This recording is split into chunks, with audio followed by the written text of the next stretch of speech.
Good afternoon, everybody. It's my delight to be able to open the Committee of the Whole, and in doing so, to thank you all for the faith that you've placed in me to do this job. I'll do my very best to do justice to that. For my opening remarks, I wish to invoke Rule 20, which allows me to address you in a language other than one of the three working languages, provided I deliver interpretation. So I'm going to address you in Maori from New Zealand. Te hei Maori ora, tēnā koutou katoa, no Aotearoa ahau, he koro o kei o te papa atawhai, ko Rod Hay, toko ingoa, ka nui te mihi ki a koutou katoa. Nō reira, tēnā koutou, tēnā tātou katoa. Behold the breath of life. Greetings to you all.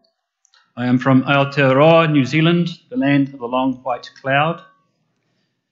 I'm a retired, but perhaps not retiring, but also honorary staff member or uncle in the New Zealand Department of Conservation. My name is Rod Hay, and salutations to you all, and therefore greetings to us all. It's traditional in New Zealand at this point for the speaker to sing a song, but I think you should just imagine Fernando's opera choir instead, and I'll spare you the pain of listening to me sing. The country that I come from is a land of migrants. Many of our animal species, including humans, travel vast distances across the sea. And for me, it's particularly significant that this meeting is being hosted in Oceania, in the Pacific Ocean, centre of the world's large oceanic states, and centre of an enormous matrix of migrants and wanderers. People first arrived in my country from the farthest reaches of Polynesia 800 years ago to find a land of birds and reptiles and marine mammals and fish. And many of the seabirds and shorebirds, marine mammals and fish migrating vast distances, and those journeys are woven deeply into the legends and culture of our people.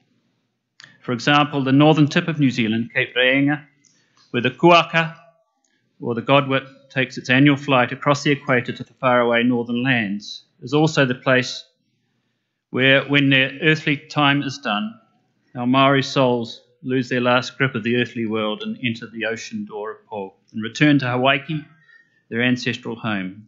Birds and spirits following the setting sun home. I wish to add my thanks to those we've already heard from about the extraordinary generosity and friendliness of our Filipino friends in hosting us here. Thank you, thank you, thank you.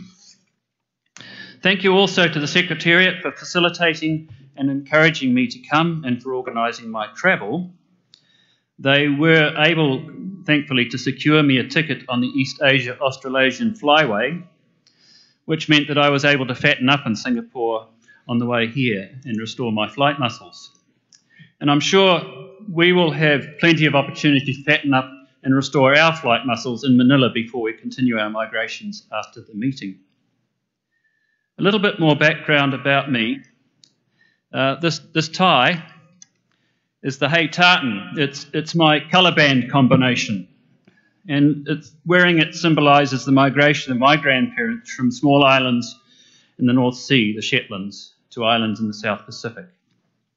My career has been in conservation science with a focus on birds, and I did do a doctorate on a migratory species, a small New Zealand endemic shorebird, the ngutu parore, or the wrybill, which is the only bird in the world that's beak turns sideways. I'm a relative newcomer to CMS, having attended the last COP and spent a short period last year as focal point for New Zealand, but I know many of you from a number of years involved in CITES, and so here we have synergy between the two conventions again.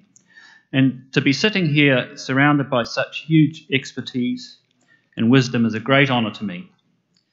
And I recognise that I'm following some very talented chairs who have set the bar very, very high. And if I achieve half as much as them to half the standard, I'll be very happy. And I want to pay particular tribute to my friend Oystein, who is the very model of a meeting moderator. Colleagues, we have a very large agenda, so we're going to have to keep focused. You, the participants, all of you, observers, NGOs, representatives, your working group chairs, the interpreters, the secretariat, our hosts, will be the true heroes of this meeting. My job is to try and make it as easy as possible for you.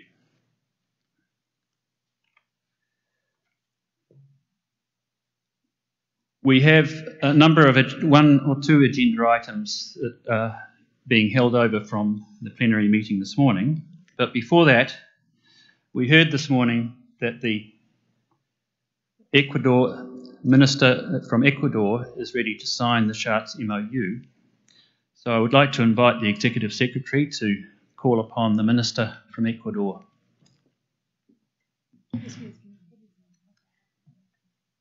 Thank you, Rod. Yes, we're indeed honored that Ecuador can sign the Shark MOU here today.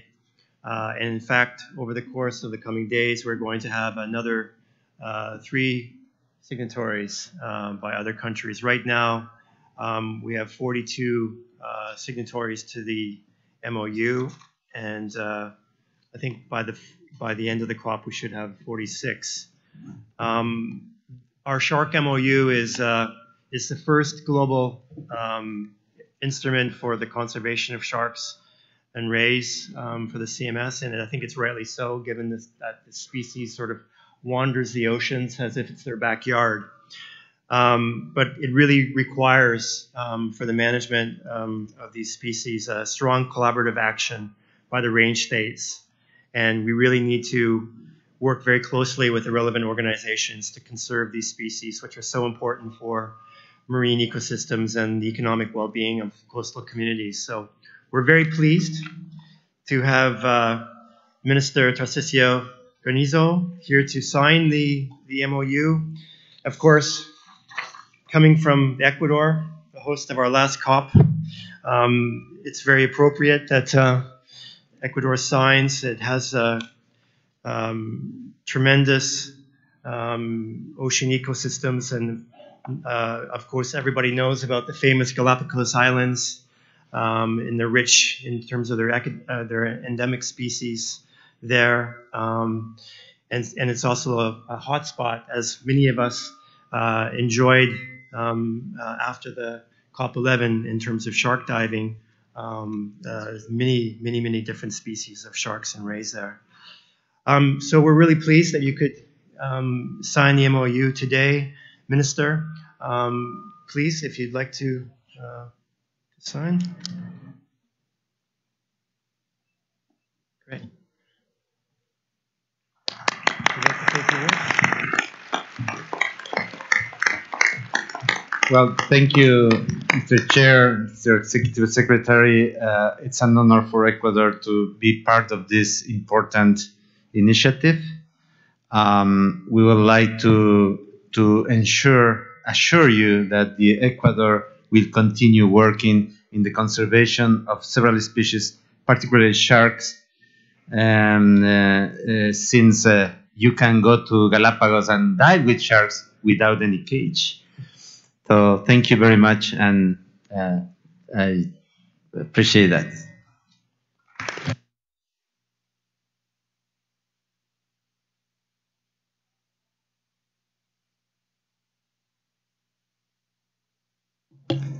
Thank you, Executive Secretary, and thank you, Minister. The next item on our agenda is the report of the Secretariat. That's item 12, and then that will be followed by item 18, the implementation of the Programme of Work 2015-2017. So I invite the meeting to take up agenda item 12. Please turn your attention to item 12, overview of Secretariat activities, and document 18, Rev 1, implementation of the program of work. So I invite the Executive Secretary to report on its main activities. Thank you.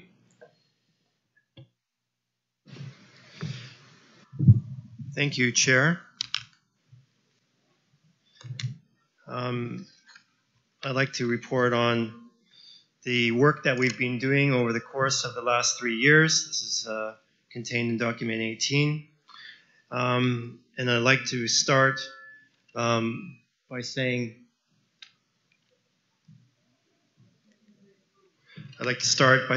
that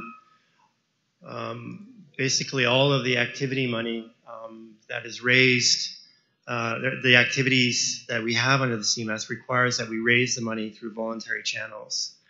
And so the core budget of the CMS is basically, for the past several years, been supporting the Secretariat staffing and also the COPs and the standing committees and the Science Council and Intersessional Committee. But for activities, it requires some very strong fundraising, some very active fundraising. And the first slide I'd like to show you is a slide in terms of the type of support that we're getting from many countries and from many donors. You can see here that roughly the budget over the course of 3 years for the CMS is around 7.5 million euro, and you can see here from the slide that in fact the Secretariat has managed to raise almost 4 million euro for activities.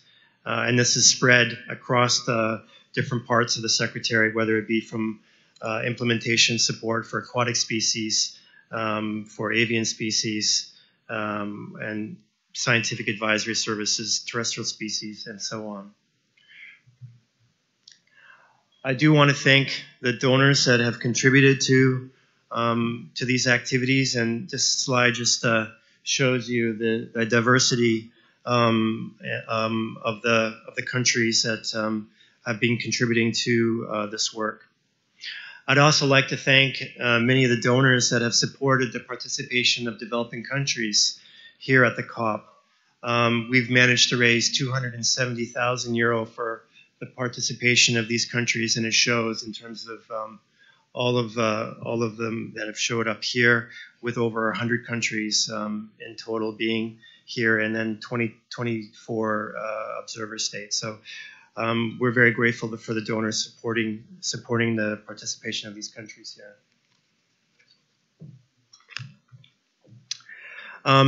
Besides I would say the core voluntary funds that we get for activities, or that we raise for activities, we do have voluntary funds raised that are also within the POW, and one of the largest sums that comes in for the work on dugongs and for raptors is through the Environment Agency Abu Dhabi, which provided $1.3 million in 2015, and the financial support for the operations for the CMS office in Abu Dhabi. It has also pledged $7.3 million for 2016-2019, of which $2.4 million has been received to date, and a further 400,000, roughly 400,000, will be coming in from 2015 to 2017 in terms of in-kind support from the activities that are taking place there. And as I say, these contributions are very important because they support the work for our dugong work and for the mini raptor species. We also have contributions that are being made to some of our other MOUs, and I'd just like to highlight here the contributions we receive in terms of the shark MOU, which amounts to basically $500,000 during the triennium, as well as the contributions to the Indian Ocean and Southeast Asian agreement for or MOU for sea turtles, which amounts to roughly $428,000. Okay, so that gives you an idea of the financial landscape of the CMS, and and what we've raised, but how did we spend that, and how did we work towards implementing the program of work that was passed at the last COP. I'd like to first start by talking about the strategic plan work that we did over the course of the triennium. This was important work for following up the adoption of the strategic plan at COP11. We basically needed to raise funding to support the working group on the strategic plan that was developing the compendium guide that we have before us at this COP, and also the indicators. We also used a lot of the funding for the amendment of the format for national reports, which is something that we're trying to align much more closely to the strategic plan. In terms of aquatic species, the Secretariat has been busy over the course of the last 3 years, and we've had a number of different meetings in the aquatic area. In terms of the Dugong MOU, we had of course the signatory meeting of the third meeting of the signatories that took place in Abu Dhabi. This was a fantastic meeting where we launched the new dugong and seagrass research toolkit, and we also held a technical workshop. In January 2015, we had the handover to the Mohammed bin Zayed Species Conservation Fund for the coordination and implementation of the Jeff Dugong and Seagrass Conservation Project. In terms of marine turtles, we had the retirement of Douglas Heigl, and we relocated the IOCA Secretariat basically temporarily for the moment to Bonn, pending the next signatory meeting of the group to decide finally whether it would be permanently based in Bonn or if there's any other proposals. The Marine Turtle Task Force and sub-regional meetings have taken place in the Western Indian Ocean. This took place in November 2017 in Tanzania. And then we also had a meeting for the North Indian Ocean. Well, we actually haven't had the meeting yet, but there's anticipated that we'll have a meeting in 2018 for the North Indian Ocean, and also for the Northwest Indian Ocean and Southeast Asian areas.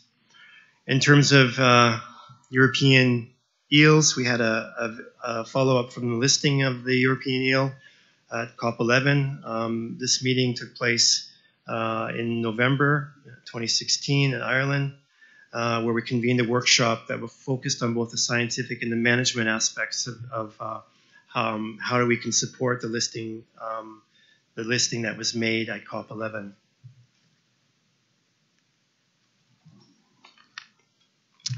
In terms of the Shark MOU, in February 2016, we had the second meeting of the signatories and the first meeting of the advisory committee held back-to-back in San Jose, Costa Rica. In November 2016, we had the first workshop of the Shark MOU Conservation Working Group held in Bristol, UK. And in November 2017, we had ongoing preparations for the second meeting of the advisory committee and the second workshop for the Conservation Working Group in Bonaire, Netherlands. We've been working on developing guidelines in terms of underwater noise, and the fruits of this process are now before the COP in terms of a draft resolution that we'll be discussing later this week. Also, over the course of the triennium, there was a lot of work done in terms of the preparation for the resolution on sustainable boat-based marine wildlife watching. Again, this is something that is before you. This is something that we were actually implementing from the previous COP, but there's also a related topic on swim with activities that we have guidelines before you for this COP. We also developed best practices for developing legislation regarding live capture of cetaceans during this period. This is, again, important work. And then for new topics at COP12, we've been working on, as I was just mentioning, the swim with, recreational in water, interaction with aquatic mammals. This is an area that's fast-growing phenomena worldwide and requires regulation and management and sustainable practices. And so we've developed this resolution in response to that. We also have before you work that we have done in terms of preparation for aquatic wild meat. There's a resolution that looks at this issue, particularly from the point of view of cetaceans and turtles and crocodiles on the local markets.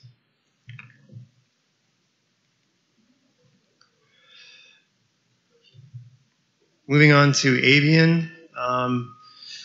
We've been busy implementing the outcomes of COP11. First of all, resolution 11.14, where we convened the task force on the Americas flyways. We haven't quite got there yet, but we're in the process of putting together the meeting and developing the terms of reference for that meeting that we hope will take place later this year. In terms of bird poisoning, we've been very active in terms of implementing resolution 11.15, developing an action plan to prevent poisoning in the South African region. This action plan has been prepared. And we also had the second meeting of the Preventing Poisoning Working Group that took place in Toledo, Spain in February 2017 that was funded by Spain and also the coordinating unit of the Raptors MOU. In terms of our work on the task force on illegal killing of birds in the Mediterranean, this was to follow up from resolution 11.16. This was important work. We worked to hire a full-time coordinator that was in place from January 2016. This was through the generous support from the European Union, and the task force met for the first time in Cairo in 2016, where they developed a program of work for the 2016-2020 and adopted a Cairo declaration. A second meeting took place in Malta in 2017, and this is where they discussed a scoreboard, and the scoreboard is actually part of the resolutions that are before you for this COP. In terms of land birds action plan, resolution 11.17, we held the second meeting of the land birds working group, which took place in Abidjan, Côte d'Ivoire, in November 2015. And thanks to the Swiss government, we were able to hold this meeting where we developed a program of work and also tried to work more closely with some of the more relevant organizations to realize the work, such as the Convention on Desertification. Workshop on sustainable use. In terms of the aquatic wobbler MOU, the third meeting of the signatories, MOS3, took place in Lithuania in May 2015, and this was funded by the Baltic Environmental Forum and the European Union. And at that meeting, the MOU action plan was updated. Also, we did some important work in terms of flamingos, having the very first meeting of the signatories that took place in Peru in April 2016, and this was funded by Peru and the European Union, and an action plan for the implementation of the MOU was adopted there.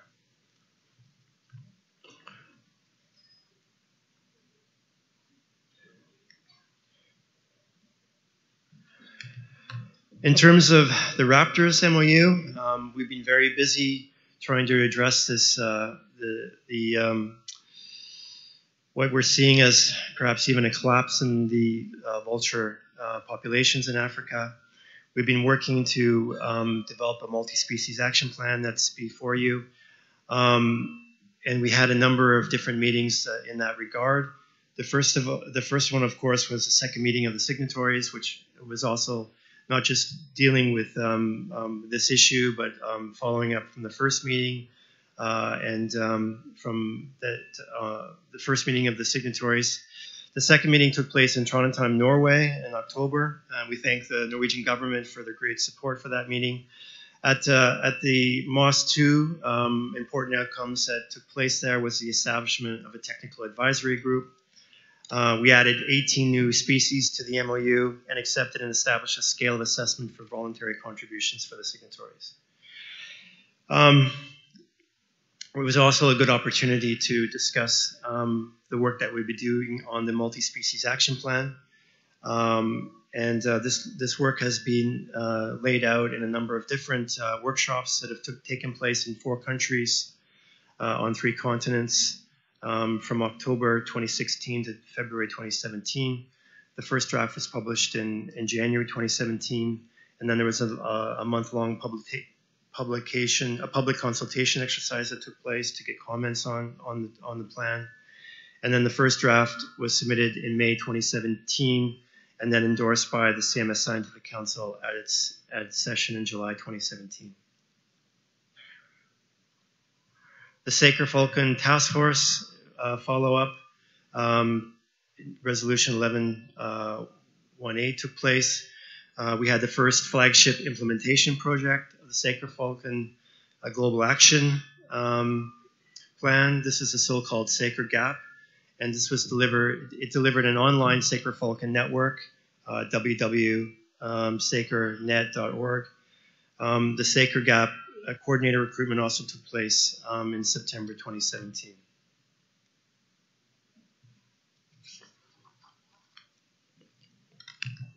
Continuing on with the Raptors MOU, we had the Egyptian Vulture Flyway Action Plan for the Balkans and Central Asia.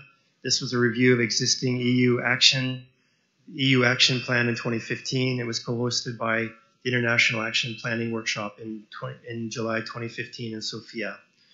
And a public consultation exercise took place in February 2017, and a final Flyway Action Plan was incorporated into the multi-species action plans for vultures.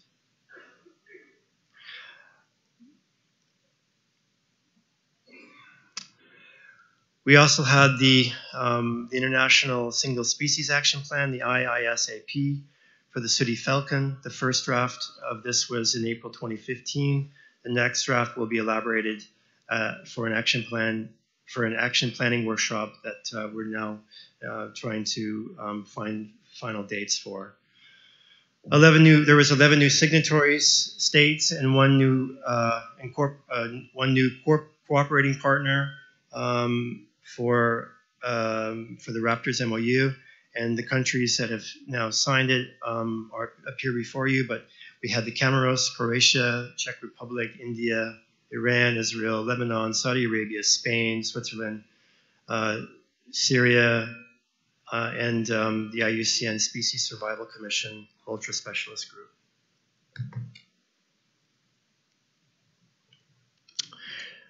In terms of terrestrial species, we've also been very busy following up from COP11. We had the follow-up to the work we've done on barriers to migration in Central Asia. We had a meeting that took place in Ulaanbaatar in 2015, where we adopted infrastructure guidelines, and where we had Mongolia adopt the CMS infrastructure guidelines into national legislation. This was a very important step forward. We had the Migration Atlas workshop, which was conducted with regional experts, resulting in a map report launching, which is going to be resulting in a map report launching exercise here at COP12. We also were very pleased to see the fence removal and redesign happening in Mongolia after we adopted these guidelines into the national legislation, which is a very positive step forward. This project was completed in the Ustad Plateau in Mongolia. We've had the growth of the CAMI program. Priorities for coming years defined as priority setting workshops, and were set in the Vilm Island. We've worked on identifying species focal points for the program.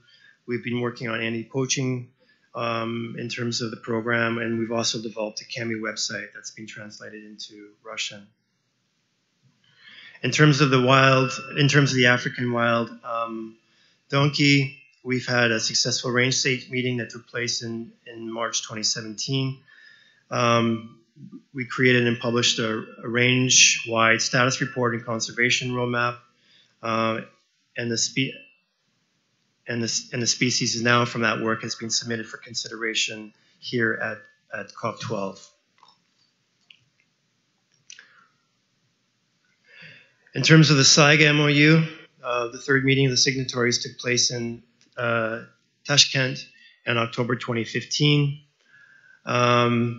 We also funded awareness raising and local stool activities in the Russian Federation and in Kazakhstan.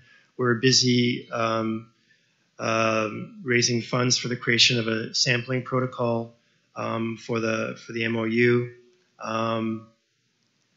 And we also produced a Russian Kalmyk language SAIGA publication during this period. Developments in terms of regarding the African elephant, we've been working on anti-poaching capacity building, and this was strengthened in the transboundary area of Gurma, elephant range in Burkina Faso and Mali, thanks to funding from voluntary funding from Monaco and support from the Direction Nationale des Eaux et Forêts in Mali. This project trained 157 young people from 11 villages in 2014-2015 to form a vigilance network either side of the Malin and Burkinabe border in response to the rising incidence of elephant poaching. Moving on to the implementation of Resolution 11.32 on the conservation and management of the African lion. We had the review of the IUCN Regional Lion Conservation Strategies by Wild Crew on behalf of the CMS Secretariat, and this was shared for comments with the African lion range states. We had a joint CMS CITES African lion range state meeting in Entebbe in Uganda from the 30th to the 31st of May 2016, with over 28 of the 32 African lion range states participating, and a communique was adopted at that meeting identifying the most urgent conservation measures and suggesting the benefits of listing the lion under the Appendix 2 of the CMS. We also had the adoption of decisions on the conservation and management of the African lion that had been adopted at CITES COP7. These were also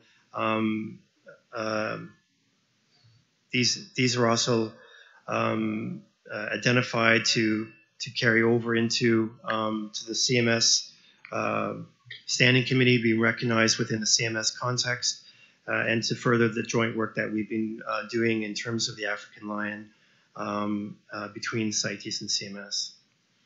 In terms of the Gorilla Agreement, a proposal for closer collaboration between CMS and the Great Apes Survival Partnership was developed and shared with all parties. This is yet to be implemented, but the work is ready to go once we do have the next plenary meeting of GRASP.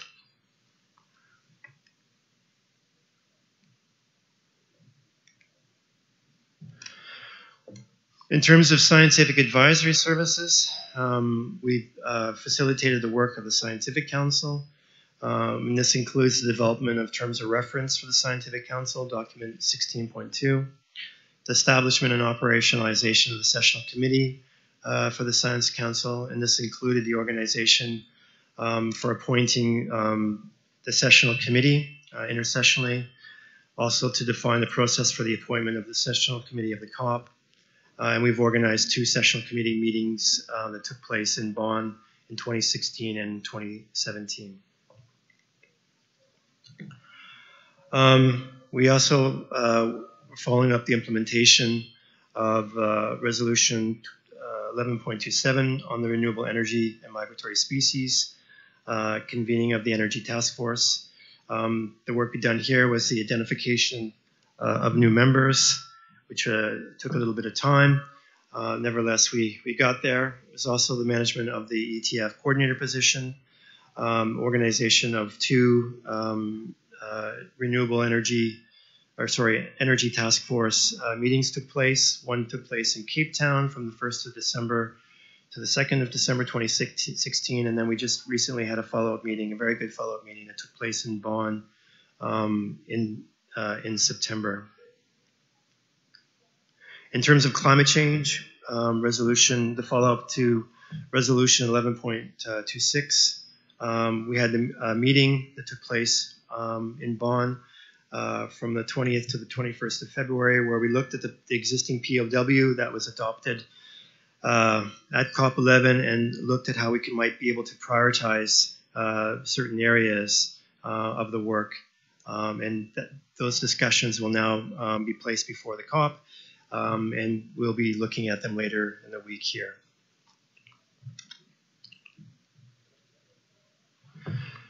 In terms of information, communication, and outreach, this was the joint unit that we have with our daughter agreement, the African Eurasian Waterbirds Agreement.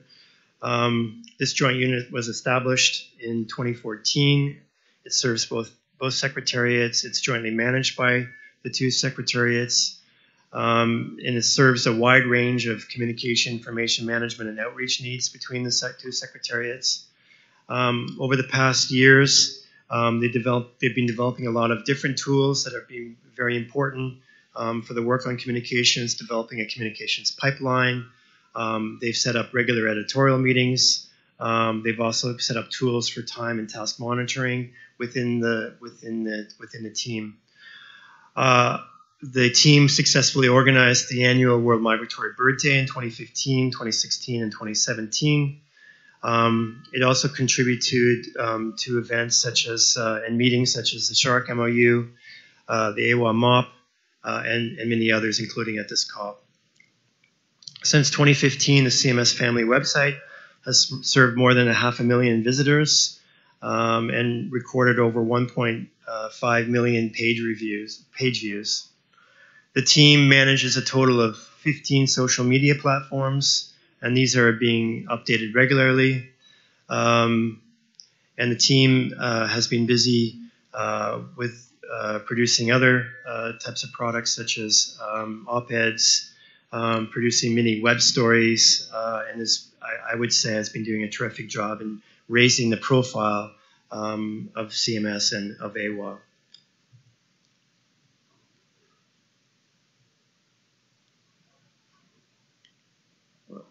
This is such a job. Okay. Just continuing on, the team has supported the CMS family meetings, and here is a list of the different meetings that they've been working very hard on. It's not an exhaustive list, but you can see that it's a list, nevertheless, that's quite impressive in terms of the work that they've done. In terms of capacity building,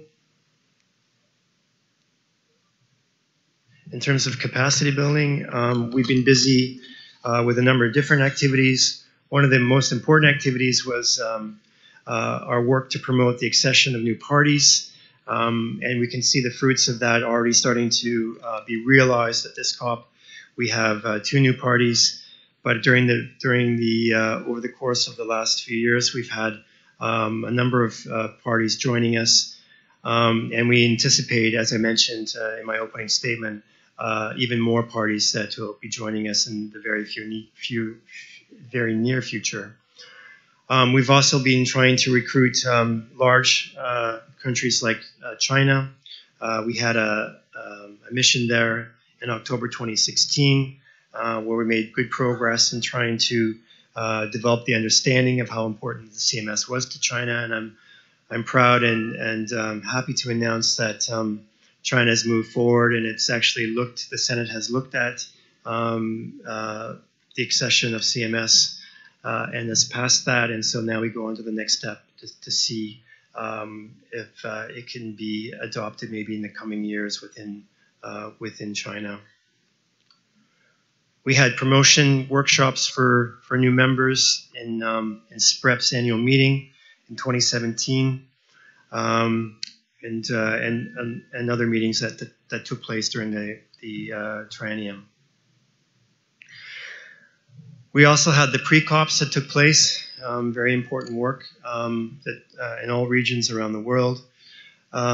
We had a workshop for the inclusion of migratory species in the MBSAPs and the promotion of the CMS guidelines. We've also been working on promoting the National Focal Point guide that we have, promoting it to be used more and more by focal points around the world, and it's now available in Portuguese and Russian. So with that, Chair, I'd like to conclude the presentation on the POW. It's not exhaustive. There's a lot more work that's gone on, and I would invite you to look at the document and the richness of that, of all the different activities that the Secretariat has been involved with in terms of implementing the POW for this triennium. Thank you very much. Thank you very much, Bradley.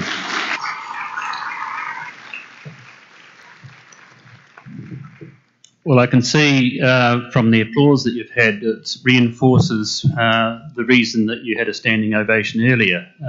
It's an extraordinary amount of work, so thank you very much. We're invited to note these reports, but of course I'm happy to welcome any comments or questions that parties may have.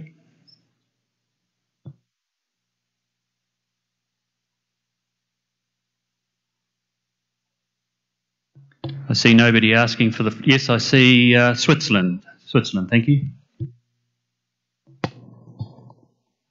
Since Switzerland is taking the floor for the first time, we will express our gratitude to the government of the Philippines to host us here in Manila and to the Secretariat for the wonderful organization of this conference. Please allow us a comment on DOC 18 and the implementation of the program of work since the last COP in Ecuador. We were very pleased when reading this document, and we were impressed to see what has been achieved during the past intersessional period. However, we also realized that the biggest challenge our convention faces is the lack of funding for all the necessary and possible activities.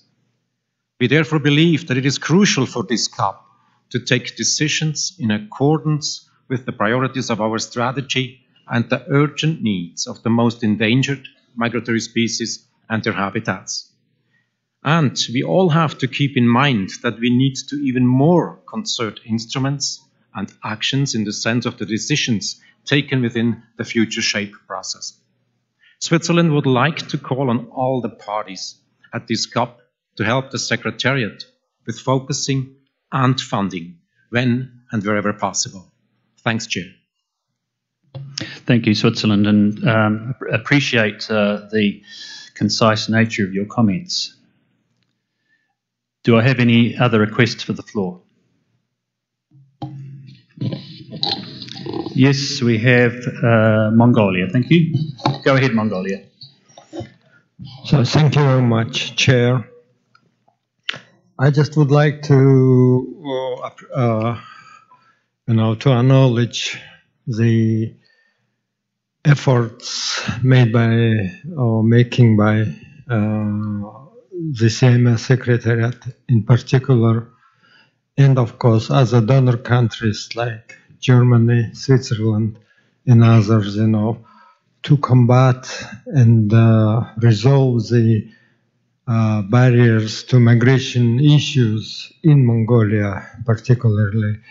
And using this chance, I would like to say that we have reached an agreement with the railroad company in Mongolia to remove partially and to redesign the barbed fences, which are, critical barriers for migratory species like Mongolian gazelle, Gotrid gazelle, and the wild ass, which are all Kami species. So thank you very much for CMS Secretariat because of your initiatives, as it was mentioned in the report by Bradley. the international conference on mitigating the barrier issues, which was held in 2015 in Mongolia, was a very good, pushing point to, companies that are doing, mining works or development works. So this is it, and thank you very much. Thank you, Mongolia. Excellent news from Mongolia. Thank you very much. Any other requests for the floor?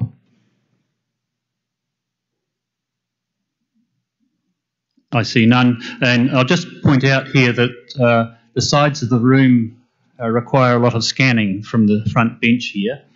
So if I miss somebody, just wave your placard and I'll certainly endeavour to see you. I might actually have to use my binoculars to identify who you are. Don't be offended if I stare at you with binoculars. I am a bird watcher.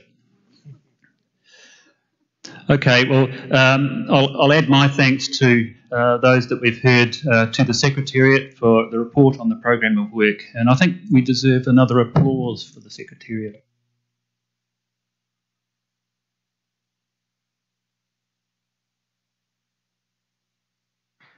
Thank you. Now, the next item, if I can call it that, is to invite the conference to establish working groups in accordance with Rules of Procedure, Rule 17. So this is where the engine rooms of this meeting are. So I'm going to invite you. I'm going to read out the proposed working groups and committees, acknowledging that there may be other working groups that have to be formed on particular issues later on in an ad hoc fashion. And then I'm going to read out the names that we have suggested will lead those working groups and ask you to agree to those. And then following that, I'm going to read through them again so that we can get an idea of how many people are going to participate in each working group. That's how many people, not parties. So we'll be asking for a show of hands. So we'll go through it. Firstly, we're going to establish the Budget Committee, which is open to parties only. The Institutional Working Group, the Review of Decisions Working Group, and finally the Avian, Terrestrial and Aquatic Working Groups. And as I said, there may be a need to establish other working groups, although some of the items that need to go to working groups may also be assigned to the ones I've just mentioned. So I have a recommendation to establish, firstly, the Budget Committee. And there's no limit to his enthusiasm because he's also offered to be on the Credentials Committee this morning. Øystein Sturkeson has agreed to chair the Budget Committee. Are we agreed on that? I see no body who disagrees on that. So thank you, Øystein. Yes. I think he was the first one to applaud as well, which is quite remarkable. The next one is the Institutional Working Group, and I would like to recommend that Narelle Montgomery of Australia, and perhaps those names I'm calling out, people could either wave their flag or stand up. Narelle Montgomery, Australia, has undertaken to chair the Institutional Working Group. Thank you, Narelle.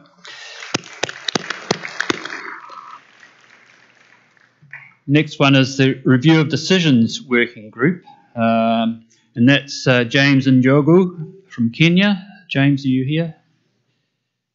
Yes, he's waving his arm there. James is going to be an enthusiastic chair of that working group. Are we agreed? Yes.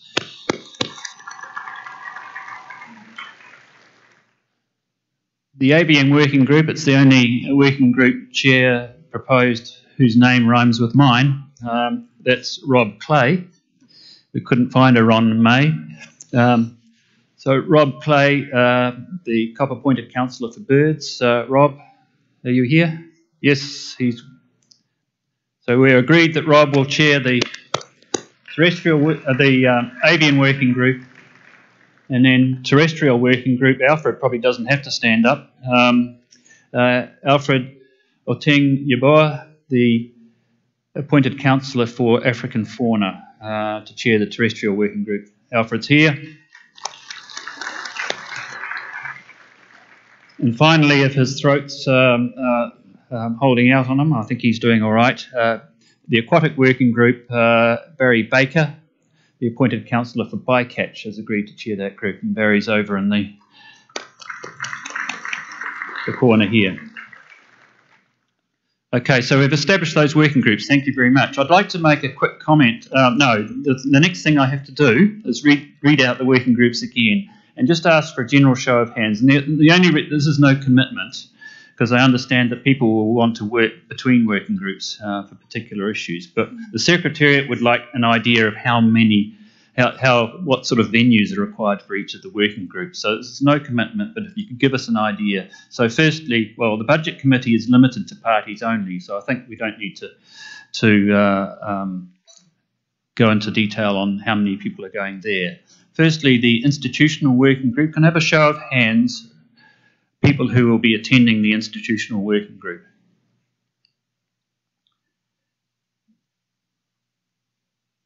Okay. Yep, thank you, that's good. That gives us a good idea. Next one is the Review of Decisions Working Group. How many people are planning to attend the Review of Decisions Working Group? It's going to be very efficient, I can see. We have a small and enthusiastic and highly qualified group of people. Avian Working Group.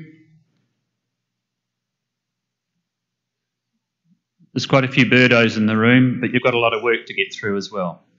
Okay, ready? Thank you. Terrestrial Working Group.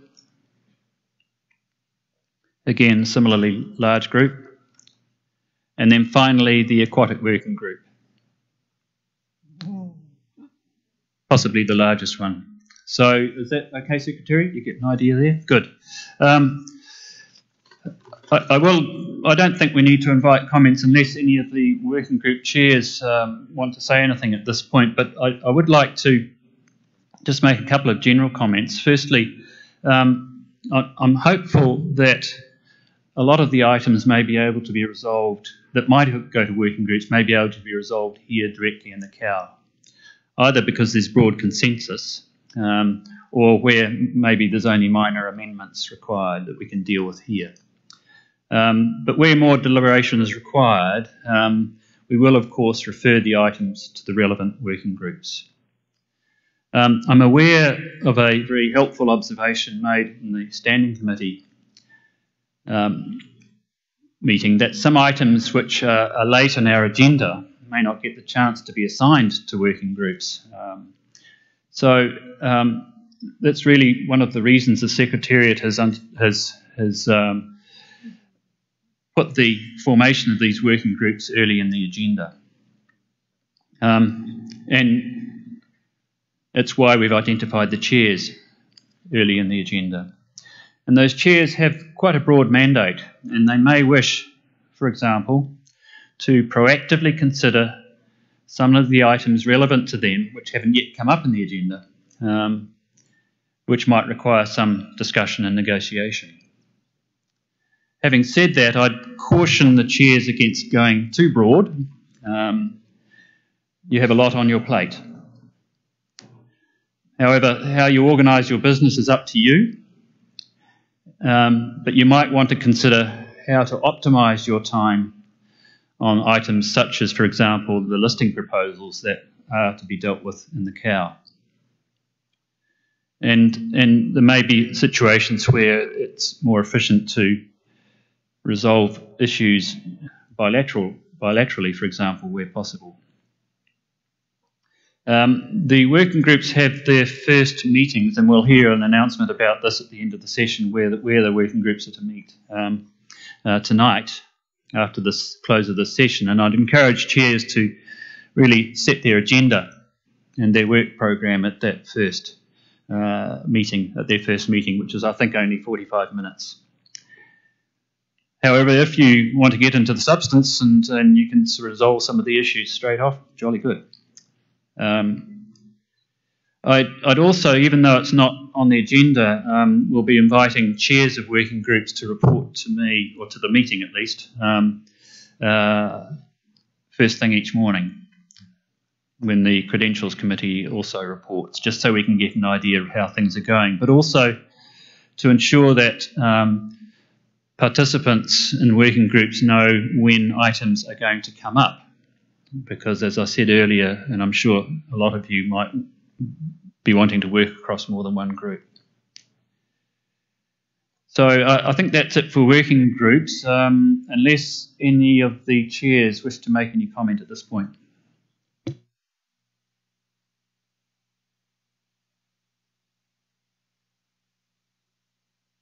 No further comments. Okay, thank you. So the next item on our agenda is budget and administration. Before we go on to that, I would like to just quickly make a more general comment about the running of the meeting. I do request that interventions are kept as brief as possible. We've had good examples so far. So where, for example, a point you wish to make has already been made by several parties or in a previous intervention, then simply noting your agreement with that may be quite sufficient. And if interventions are generally in support of a proposal, then I will ask whether there are any dissenting views, and if not, we'll seek agreement so that we can move on. If there are dissenting views, then, and they're too complex to resolve here, then we will forward them to a working group. So I think that's enough from me, so let's start the show properly. I'll invite the Secretariat to introduce document 14.1, execution of CMS budget 2015 to 2017. Thank you. Thank you, Chair.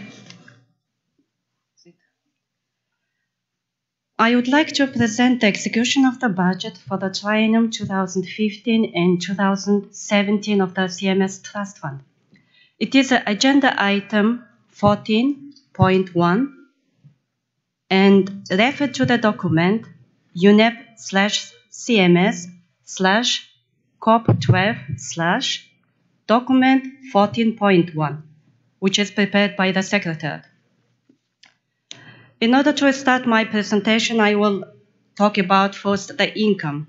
When we talk about the implementation of the budget,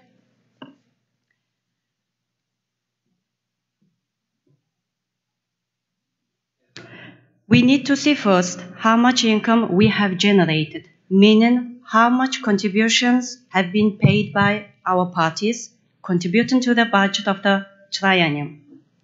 As per Resolution 11.1 on financial and administrative matters adopted by the COP11, the contributions expected from 120 parties for 2015 and 17 is equal to 7.4 million. As you can see in the slide on the status of assessed contributions for the triennium 2015 and 17, the Secretary has put the two timelines. The first timeline, as at 17th August 2017, that's the date when the document was prepared on execution of the budget. After the posting of the document, within 2 months, we have seen some contribution paid by the 6 more parties, namely India, Morocco, Portugal, Rwanda, Sweden, and Uruguay. A total of 166,000 euro have been paid. So the paid contribution as at 13th October has risen to 6.7 million. And contributions still has revised going down to 708,000. If you look at the last column called rate, that shows on the part on paid contribution shows that 90% of the expected total assessed contributions for 2015 and 17 has been received by the trust fund, which is actually very good rate. However, we still have 10% of the contributions is due to be paid, but only we have now 3.5 months until end of 2015. Looking at not only from the point of the contribution paid, if you look at on the bottom of this slide, we have put the number of parties paid the contributions, and also we stated here number of parties with dues. As at 17th August 2017, we had 64 parties had paid their contributions, and 56 of them are yet to be paid their dues. However, eventually after 2 months, the number of paid parties has increased to 70, which is 58% out of 102 parties have paid their contributions, bringing the remaining 50 parties are still yet to pay their contribution by end of December 2015. So apart from the contribution we received from the existing 120 parties, we have got new parties since 2014, which means after the COP11. So according to the document we prepared on the execution of the budget, as at 17th August 2017, we have received €660 from 1 parties, and outstanding dues stand as 424,000 from remaining 3 new parties. After 1.5 months, we have received additional 32,000 from attributed by the Brazilian government, which is bringing the total to 38,780. But still, we are expecting to receive 387,000 from remaining 5 parties. I would like to iterate that the number of parties has increased from 4 to 6. It is namely the Dominican Republic and Bosnia-Herzegovina, which has happened after the August 2017. So going to the implementation of the 2015 and 17 budget. In order to facilitate the understanding of the implementation of the budget, the Secretariat has come up with a summary based on the budget item. As you can see in the left column, which says budget item, you will see that the items stated first, staff cost, that consists of all staff costs working for the Secretariat. The next item is related to the activities of the Secretariat, mainly on the strategic plan and analysis of synergies. The third one is the servicing of governing bodies. Servicing of governing bodies including the COP13, servicing of the COP, and also including the standing committee as well as the sessional committee of the Scientific Council. The remaining part is operational cost of the Secretariat. So all in all, as approved by the Resolution 11.1, our approved budget for 2015 to 17 stands at 7.4 million. In addition to the COP11 approved budget, 44th Standing Committee in November 2015 approved drawdown of 179,000, including the program support cost, for 2 budget items. The first item is related to the staff cost in order to cover the replacement of maternity leave of Associate Program Officer, as well as to cover the gap of 50% of Associate Information Officer in order to strengthen Common Information Unit. Additional 35,000 we have been requested to support Strategic Plan Working Group. In all, the budget for 2015 is in total of 7.6 million. Out of these approved 7.6 million, we have spent the total estimated expenditures as at end of December 2017 stand at 7.4, and you can see the details how it has been spent as per budget items. The balance, the estimated balance as of December 2017 shows 135,000, which most of the savings are coming from the staff due to the change in the staff, and part of them is related to the analysis of synergies, because the initial cost of the analysis was it was 43,000, but the actual cost went down slightly.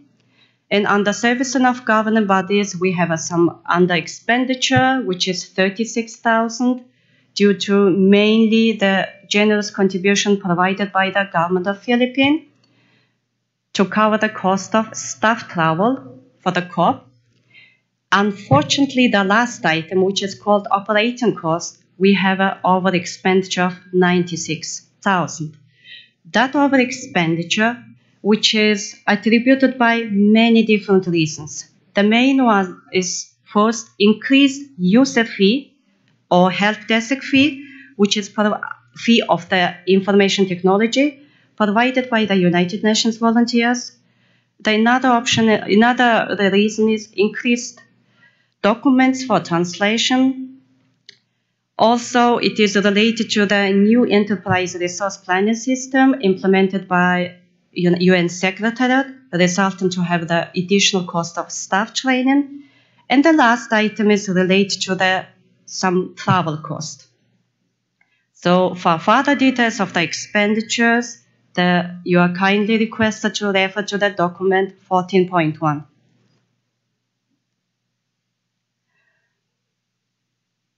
On this slide, I would like to highlight what kind of challenges the Secretariat has faced in order to implement 2015 and 17 budget. First of all, we would like to highlight that staff budget, especially the professionals, were underestimated. Due to the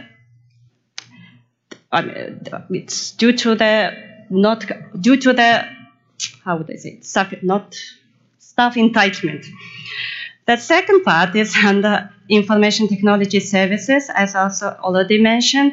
It was really increased. The cost really had to exceed the budget because user support and help desk fee, which is beyond the control of the Secretariat. The third one is contractual services budget, especially on the translation of meeting documents and official correspondence of the Secretariat, and also report writing of the meetings of governing bodies. It's the budget that was approved in the COP 2015 and 17 were not sufficient enough because the number of documents for translation has gone up. The last one, as I already mentioned, we have a new enterprise resource planning system, which is called Umoja.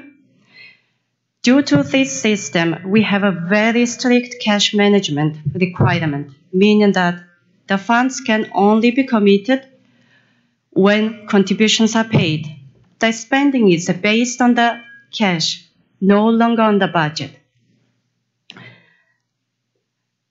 So the last slide, it is to give you the overview, what will be the estimated balance as at December 2017 of the CMS Trust Fund. Trust Fund balance, that since our current triennium started 1st January 2015, the beginning balance of our triennium starts the ending balance of 2014, which stands 364,000, excluding the operating reserve of $500,000. It has been requested by the Secretariat to draw down some reserve in order to cover prior year commitments, which was requested to the Secretariat. It was equivalent to the 76,000. The paid contribution has been updated as the status of 30th October 2015, which is a 6.7 million. Expected contribution, again, it is updated, 708,000. Also, we are included here the contribution which we have recently received from new parties, which is also 38,000. The estimated expenditure for the triennium remained the same, 7.4 million. So you will see now, right in the bottom of the slide, 282,000 as an estimated trust fund balance by end of December 2017. However, I would like to highlight that this 282,000 is already including unpaid pledges before the till 2015, which is equivalent to 108,000. If these contributions are not going to be received before the triennium ends, we will be having our trust fund balance will be going down to 172,000 euro. The last slide, the very last slide, I would say, successes of our Secretariat for the implementation of the budget 2015 and 17. From the Secretariat part, we had really closely monitored the budget. The budget, we are really looking at the budget items, checking the details and making sure nothing is overspent. None of the budget item is overspent. As it was already explained, the second thing is on the implementation rate of the budget, which has already explained one of the slide on the estimated expenditures. It has risen up to 95%, which means that almost all of the budget has been spent. Another highlight, the success of the triennium is the Secretariat has streamlined administrative policies and procedures, such as a quarterly plan for procurement and travel, the minimizing unnecessary cost. Another issue is we have really strengthened our relationship with clients, such as donors, by improving our quality of the donors and meeting the deadline of the donors. Also with all other clients, build up the strong relationship in terms of communication. It includes consultants, business partners, our commercial vendors, which provides the goods and services, and also all our implementing partners, meaning the NGOs, the ministries. The last success, I would say that from the Secretariat, it has been already mentioned, the current triennium faced a huge challenge in implementation of the deployment of new resource planning system module. Apart from the technical issues, the Secretariat now managed to overcome the transition and in a position to effectively and efficiently use the system to match the needs of the Secretariat. Action requested: to take the note of the report on the implementation of the budget for the triennium 2015 and 17, to give comments and advice as necessary to the Secretariat. Thank you. Thank you, Chair. Thank you very much, Ingtuya. As she mentioned, we're being invited to note this report, but of course I'm happy to receive any requests for comments. Does anybody wish to make a comment on the report?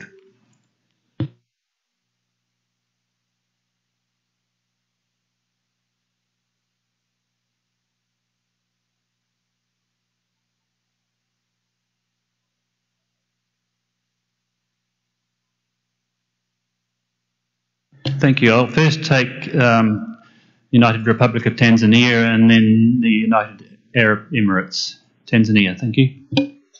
Thank you, Mr. Chairman, and congratulations for having to lead the session. And since it is my first time also to speak, I would like to congratulate the Philippines government for hosting the Conference of Parties. My comments actually links the two reports, the one of a program of work and the budget implementation for 2015-17, the just presented one. And what I expected from the two reports is the program of work being presented against the budget which we just received, and we expect as parties to really see the implementation of the activities against the budget, but in a more concise way, the implementation of activities in the form of planned targets showing us what has been planned, perhaps in percentages, and what has been achieved in terms of an annual, but since it's the triennium, then the implementation in terms of the 3 years. And it should really be in the form of a result-based, showing the parties the achievements, if not the outcomes, of what is planned in the triennium, or even in an annual basis, or even against the planned objectives through the strategic plan objectives of the conference. And I should insist that reporting the implementation status against the objectives which are well stipulated in the strategic plan of the CMS, rather than reporting on the activities basis, which really doesn't reflect what has been planned, what has been spent, what has been implemented against what has been planned. Thank you. Thank you, Tanzania, and I will ask the Executive Secretary to respond directly to that. Thank you. Thank you, Chair, and thank you, Tanzania, for your observations. I just want to make the comment that, in fact, the report that our colleague Tuya just made was a report on the implementation of the core budget. What does that mean? It basically means for the work, the staff costs of the Secretariat, the support of the COP and Standing Committee and Scientific Council, and other small core activities. Here comes the clarification. The core budget has no funding in it for activities. It only basically provides for the operation of the Secretariat and the COP. So there's no activities that are supported by the core budget. All activities in the last triennium, that there was a long list of them that was presented to the parties as a program of work, and the parties prioritized it, we had to fundraise for, and we raised roughly about €4 million for that. And it was the areas that we fundraised first were the core areas that the parties had identified as a priority area from the last COP. So to introduce the idea of a results-based management, or some type of accountability of the budget against the program of work, in our case, isn't possible, because there is no funding, there is no core funding for activities. It's all raised through voluntary commitments. Thank you. Thank you, Bradley, and I trust that clarifies that query that you had, Tanzania. United Arab Emirates, you have the floor. Thank you, Chair. As this is the first time for the UAE to take the floor, we would like to thank the Government of Philippines for their generous hospitality, and would like also to thank the Secretariat for preparing document 14.1. Regarding Para 6 in the document and the presentation made by the Secretariat, the UAE would like to note that it has paid its assist contribution as of 18th of September 2017. Thank you. Thank you, UAE. Do I have any other requests for the floor?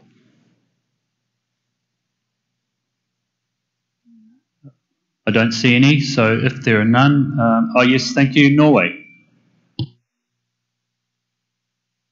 Thank you very much, Rod. And let me also congratulate you on your position. I hope it's nice and warm up there. No, just a small comment. We heard at the end of the presentation by Tuja on the balance, and I note that it's been there is a figure, was it 283 something thousand, and then it says as a footnote it does include 130,000 unpaid dues before 2015.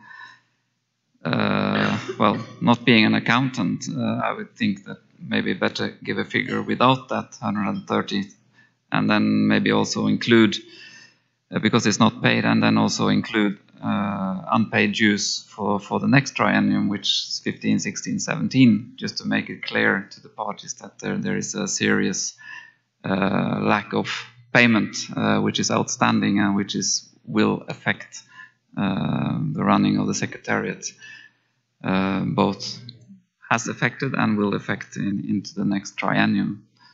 So yeah, that was my comment.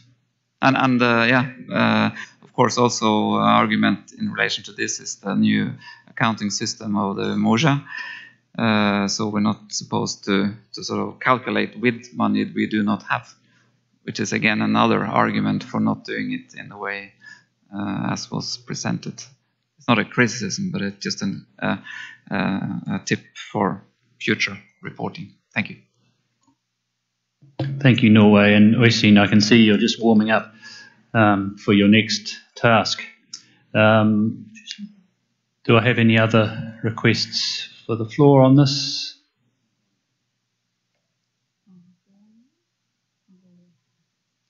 Do I see Mongolia? Thank you, Chair, and also thank you for the presentation, well-captured presentation made by Secretariat. Actually, Mongolia wants to bring 2 points to the whole to consider more. One is the program and its scale, its range has been increasing, and in every COP that we, the member states, are submitting our proposal to new species to be registered in the annex, but we haven't done so much good job on budgeting, and some of the countries have not paid their membership fee. So it is one of the things we have to consider if you are going to ask, if you are going to ask, and if you are going to talk about enforcement and implementation, it is something we all, the member states, and also the Secretariat, to think about how we are going to arrange the financial and the budgeting issue.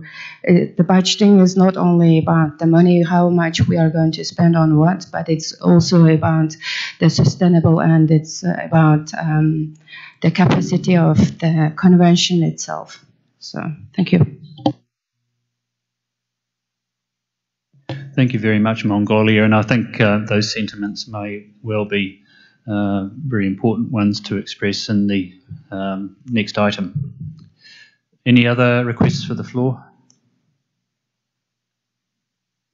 No, I see none. So I think that is a good way of moving into the next item, which is the budget and Programme of Work 2018 to 2020, and the document is document 14.2, and I think, Bradley, you have another presentation. Thank you. Thank you, Chair. I'd like to present the proposed budget and Programme of Work for 2018-2020. This is agenda item 14.2, and I would invite the room to look at the document as I go through the presentation. First, I'd like to make sure that this is going to work. Yes. First of all, a little bit of background before we go to the three scenarios. As stated in Resolution 11.1 on finance and administration matters, the COP requested the executive secretary to prepare a budget proposals for the consideration by the Conference of Parties at its 12th meeting, including as a minimum a zero nominal growth budget scenario, a zero real growth budget scenario, and in consultation with the Finance and Budget Subcommittee, if necessary, a third scenario. So the CMS has prepared a draft budget proposal for 2018-2020 with these three scenarios. And again, I refer to the document where these three scenarios appear. Some more background. As we are going to be using some standard costing within the scenarios, I just want to give a little bit of background on that. I want to mention that first of all, within the United Nations, staff salaries are set by the UN Secretariat and the International Civil Service Commission. This is not just for the CMS. This is for every UN organization around the world. We use the same standards that are set by the organization. CMS salaries have an embedded inflation rate of 2% that increases each year to cover the different cost adjustments. Every UN salary has this 2% embedded in the salary costs. It's something that's automatically there, and it's not something that we can control. It's a staff cost that's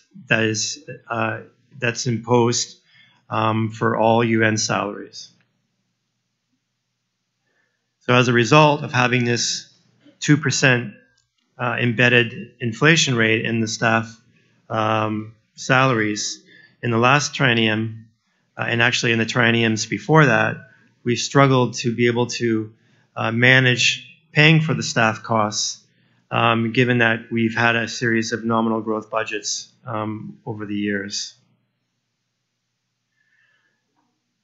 The Secretariat has managed to absorb these costs through various means by trying to manage them by using different parts of the budget. We've been trying to manage this for a number of years, and now, in fact, I think we're facing a situation where there's just no more opportunities to try to absorb these costs within the budget. There's no flexibility. The flexibility within the budget has become narrower and narrower as each COP has gone by, and so too has the opportunities to be able to cover these embedded costs with the budgets that have been presented, or with the budgets that have been adopted by the COPs.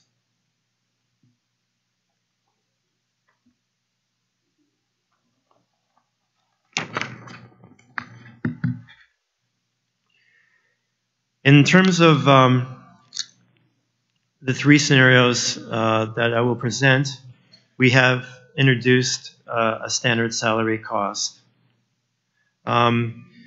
This is something that is now being required by all UN secretariats to use, instead of historic costs, to use standard costs. Very much probably like many of your administrations at the national level for positions. You don't have costs based on the history of the position. You have costs based on a standard accepted cost for the position. Choosing which standard cost to use is certainly an issue. And the recommendation that was made to the CMS Secretariat, given that it's located in Bonn, which doesn't have, or at the time didn't have, a standard cost associated with this duty station, we were told to use the best possible proximity in terms of something similar to Bonn. There was a couple options that were recommended. One was to use a UNEP Nairobi standard cost. We looked at this and we thought, well, in fact, this would be 7% higher than what the Bonn standard costs might be. We then looked at another duty station that many of the UN entities refer to in terms of their own budgeting in Bonn, and this is probably the closest duty station to Bonn. This is Vienna. And when we looked at the Vienna standard, we found that the Vienna standard was actually 10% higher.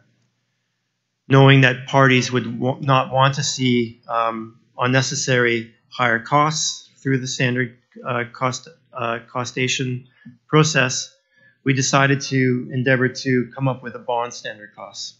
So we looked at all of the different standards, all of the different elements to put together a standard cost, and we developed a standard cost which we now present within the 3 different scenarios.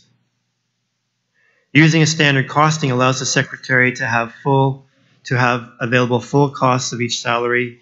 This is to be able to pay for indemnities, for recruitment costs, and education subsidies. And these change according to different staff members. We may have at the beginning of a triennium a staff member that has no children.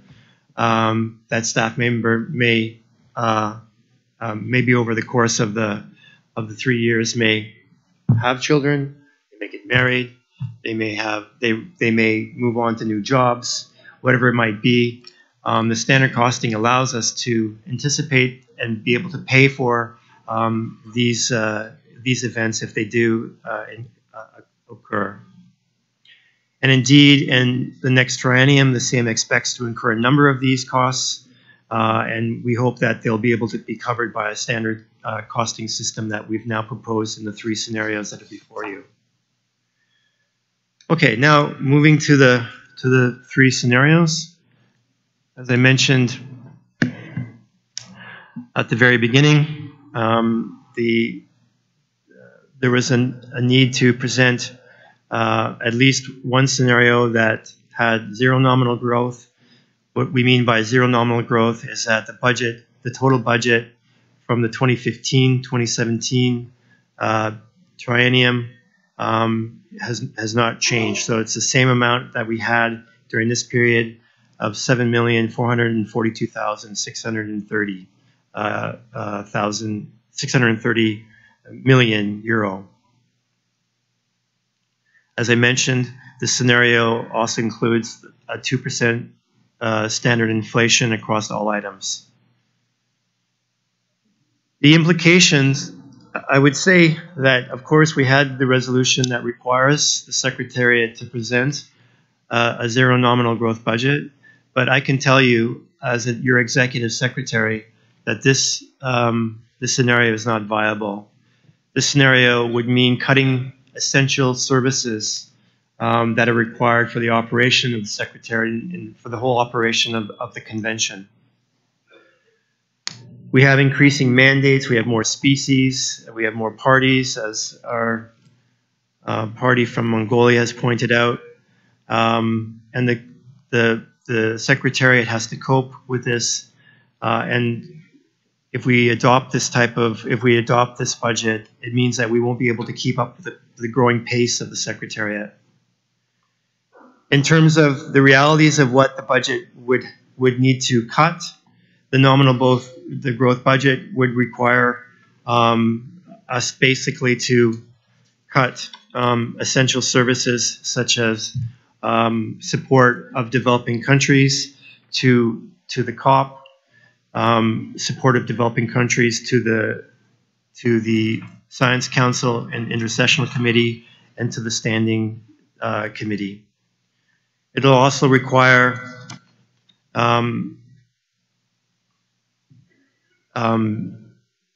cutting of the translation services for all of of those meetings that I just mentioned. So the 0 nominal growth budget is not really a very nice picture, I think, in terms of something that is viable as a budget for the Secretariat for the coming period. Nevertheless, we do present it here. I want to give you just we've developed a graph for all 3 scenarios just to give you an indication of what it looks like visually. You can see here in the green, this is the total budget of the CMS. And you can see from COP10, COP11, and COP12 that it really hasn't changed much. On the other hand, if you look at the number of parties, which is the red line, you can see this steadily increasing. If you look at the number, you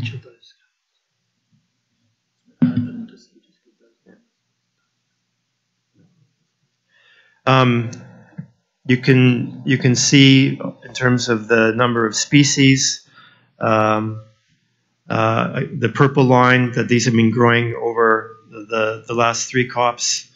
You can see that with the colors, the orange bar graphs there, this is representing the number of staff that has basically been maintained over the course of the three COPs. As I mentioned, the direct implications of this budget would require really not being able to function the way that the Secretariat has functioned in the past 35 years, not really being able to provide the services required for the COPs and all of the other bodies under the COP, and also for services like translation and also support for the developing countries. Moving on to scenario 2.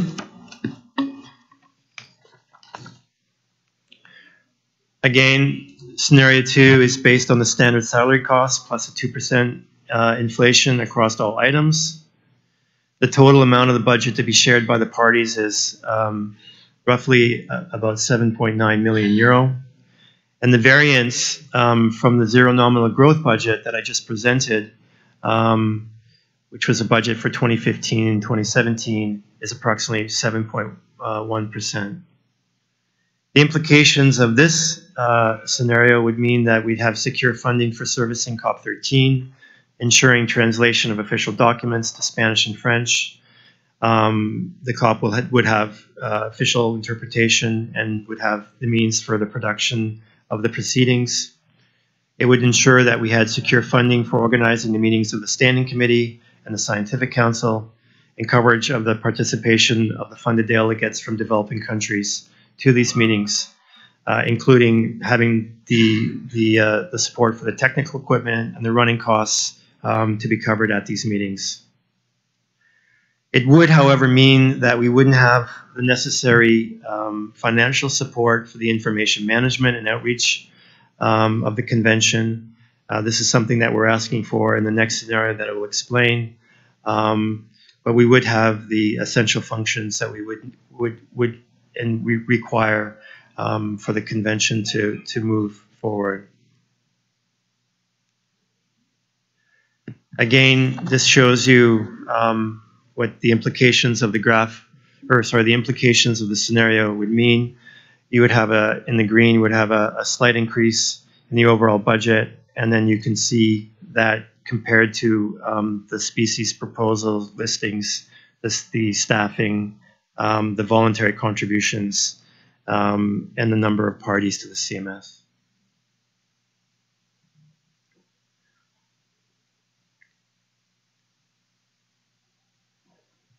Scenario 3 basically builds on scenario 2 with some additional costs that the Secretary would be asking for in terms of support of the information and communication unit.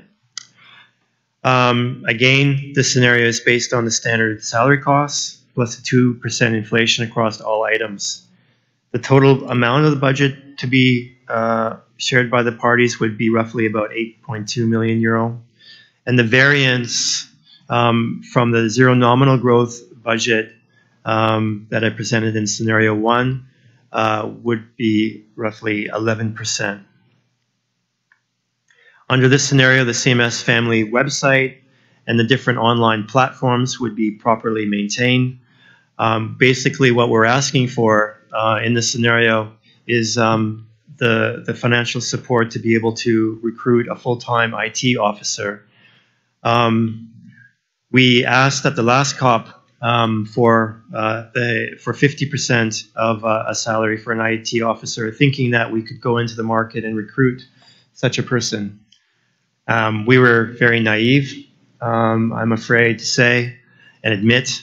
It's a very competitive market for IT people, and a half-time position, even at the salary levels within the UN, it was really impossible to recruit a person. And so we've come to the parties here at this COP to ask for the other half of the position, so that we can have a full-time P2 position for IT. It's so important, this position, because all of our systems are now operating based on the web or based on internet-based systems. All of our website, our online reporting system are all based on web software systems, and if we actually want to make any changes to them, it would require us to go and hiring a consulting firm, which would probably be more costly in the end.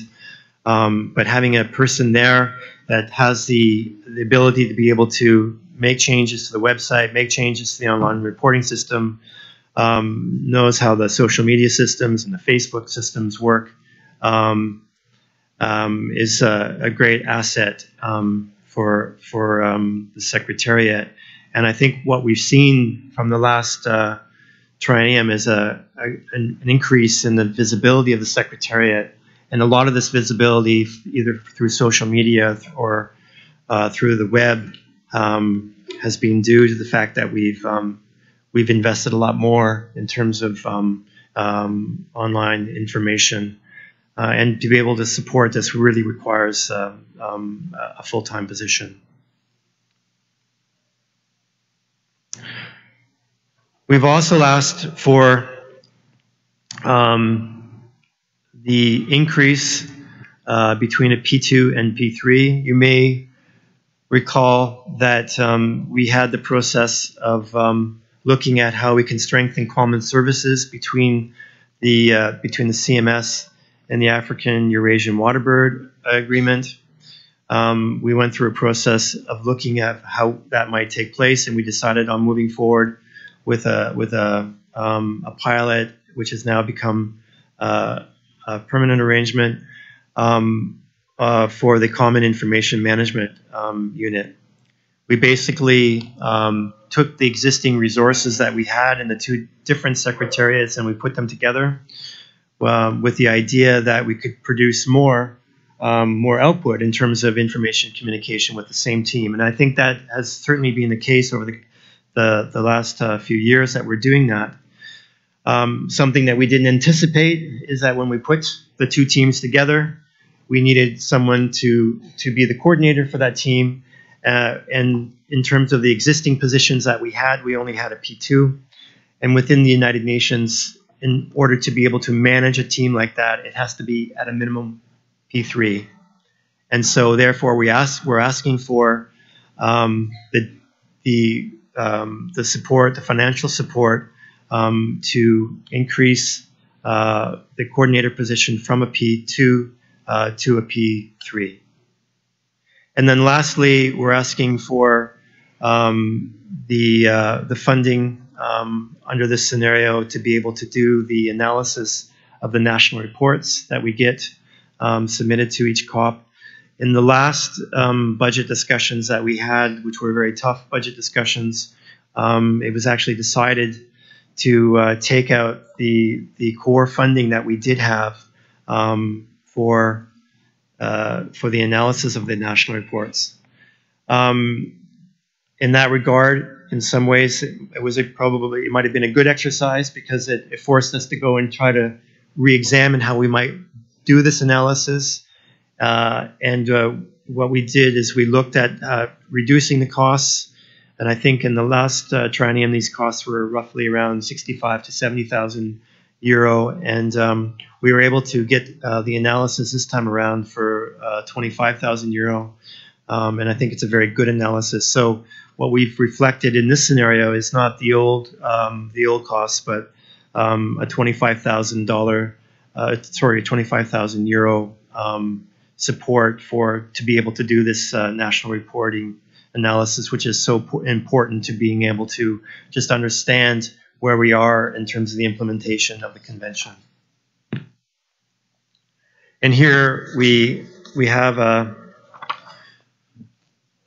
graphic analysis of the scenario, where we can see on the right-hand side what this would mean in terms of an increase in the green bar on the right. Just a few more words before I conclude, just to make sure that there's no confusion in terms of the scenarios that we presented. And we know from the past we get a lot of questions on the scale of contributions by the parties. And we want to say clearly that the assessed contributions is based on each national economy's GDP. The scales are set in New York every year. And we have based each party's assessed contribution on those assessed contributions that have been set internationally in New York every year. The annex to document 14.2, if you're interested, you can see your assessed contribution. Every COP, these assessed contributions either go up or down depending on the GDP of your individual country.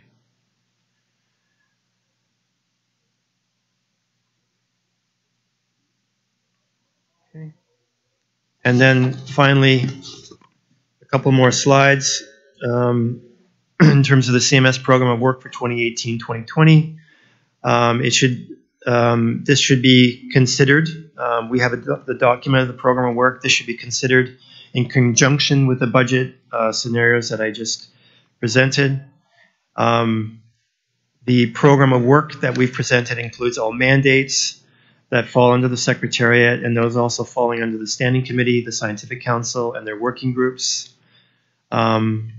including instruments such as the MOUs, action plans, programs of work, and concerted actions, and any resolutions and decisions that were adopted and continue to be relevant from previous COPs and those that new mandates that we get from this COP12.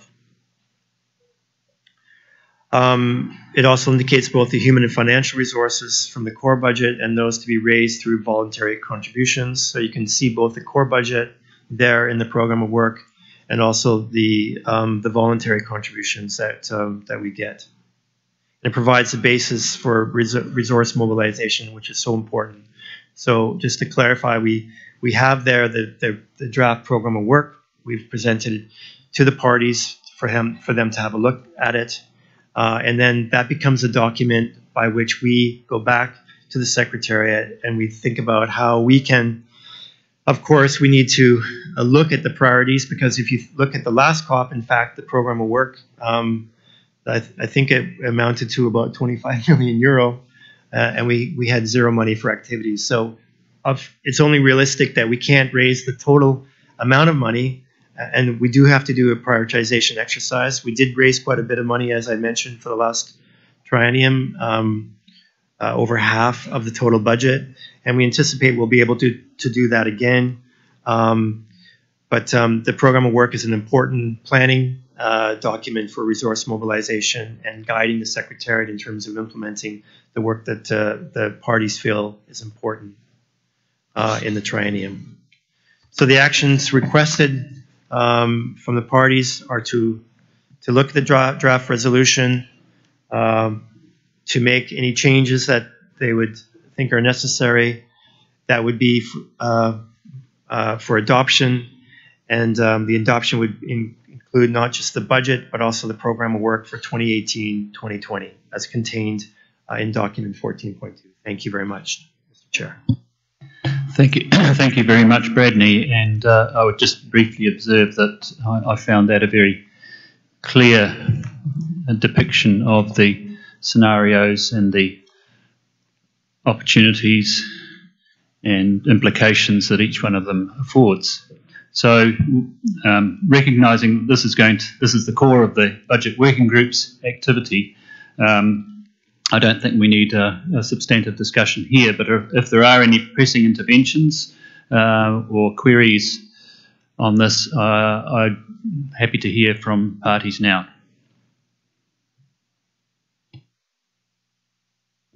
Yes, the European Union. Thank you, Mr. Chair. I would just like to use this opportunity to congratulate you on the election of the chair of this Committee of the Whole. And of course, indeed, the CMS Secretariat for extensive work already done in preparing this COP. As this is the first time I'm taking the floor, I would like to thank the government and the people of Philippines for their great hospitality and for hosting this meeting. The European Union and its member states acknowledge the draft program of work, which enables parties to have a comprehensive overview of the planned activities. And we do thank the Secretariat for detailed explanations on the budget scenarios proposed and the different options available. We are concerned about the level of arrears and would like to know how this affects the functioning of the Convention. And we do look forward to further discussions in the Budget Committee in order to agree on a program of work that reflects the policy priorities of the parties within the resources available and a corresponding budget that is balanced, efficient, and transparent and affordable to all parties. Thank you. Thank you, EU, and I'm sure those comments will be taken account of in the Budget Committee and those deliberations. So the next request I have is from Israel. Israel. Thank you, Mr. Chair. For us too, it's the first time we're making an intervention, and would like to thank the government of Philippines for their hosting of this meeting. As a small delegation, we will not be able to be part of this working group, so we would like to express our opinion at this time. I think that everybody in this room would agree that the workload and the success of the Secretariat has increased drastically since the last COP. I think we've seen a tremendous increase in the visibility of the convention and the work of the convention over the past few years, and this is highly commendable by the Secretariat. I think that the budget increase which is being asked is not excessive. The actual increase needs have been expressed very clearly by the Executive Secretary, and we would support the third scenario as we see it as being reasonable and also a good way to move this very important convention forward, as we're all very interested in doing. Thank you. Thank you, Israel, and I'm sure those perspectives will be taken account of by the Budget Working Group, and thank you for being concise. The next request I have is from Switzerland. Thank you, Chair. Since we're also a small delegation, we will not be able to join the working group, and I'd like to express a few words here in the plenary. We want to congratulate the Secretariat for the presentation of the future budget. We also feel that document 14.2 is very well done. It allows a very fast identification of the relevant subjects, their costs, and the distribution of the overall budget to the different parties. Switzerland hopes that all the parties live up to their duties now and in the future and pay their obligatory contributions in due time. And allow us another general remark. Switzerland believes that all the activities who are crucial for the functioning of the convention should be covered by the core budget. We want to express our gratitude to the Standing Committee and the Secretariat for elaborating 3 different budget scenarios and their very clear presentations. Switzerland clearly rejects scenario 1 because it does not even allow us to pay for the intersessional standing committee and the scientific council meetings on the expense of the core budget. This cannot be the basis of running a convention successfully. Switzerland proposes to at least go for scenario 2, 0 real growth, but we must admit, looking at our strategy and the necessary actions that even our past decisions are asking for, we desperately need to increase the core budget. Switzerland can go up to a 3% increase. With respect to scenario 2, let's call this scenario 3, 3%, and we would like to invite all the parties to give the discussion on such an increased scenario a chance. Thank you, Chair. Thank you very much, Switzerland. And next I would like to hear from Norway. Thank you very much, Chair. Actually reflecting on and echoing what was said by Israel and now Switzerland. First of all, to advertise that Norway would also like to see scenario 3 to be a solution. As we note from the figures as presented by Bradney, we have had a sort of even development. It's not gone down, it's not gone up, it's been even over the last 3 trienniums. So the question is, for how long can we continue this path? And we were also at the end of the line when it comes to draw down from the trust fund. There's simply nothing more to draw on. So this is a crossroad in that sense as well. At the same time, we have had earlier this week high-level meetings, both as a closed forum, but also in this plenary. And we all heard the expressions made by politicians and others of expectancy and also willingness to see further development, both in CITES and CMS, sorry, to develop. And we believe that the suggestion made by the Secretariat is a reasonable one. It's at the very it's very marginal. It's not really asking for much. And we also have to remember that the Secretariat is a small Secretariat. They can only do so and so much. I think there are around 22 staff, so it's not really a big Secretariat. But we will come back to this and try to find a solution in our working group, and we hope for a positive outcome. Thank you. Thank you, Norway. Do I see any other requests for the floor? Yes, we have Mongolia. Thank you. Go ahead, Mongolia. Thank you, Chair. And again, I'm sorry for coming back again on the budgeting and programming. But Mongolia wishes to support the option 3 to go in order to have effective and efficient implementation, and also it will help to draft very good action plans and proposals. And when we are talking about the wildlife species, and then during the high-level panel, all the leaders were talking the transboundary and international cooperation is very important, and I think budgeting is one of the driving force to have that commitments. And also, I'm going to talk on behalf of India, because India, the representatives of India asked me to convey their positions to support option 3, because they are not here due to the other planned committed meetings. Thank you.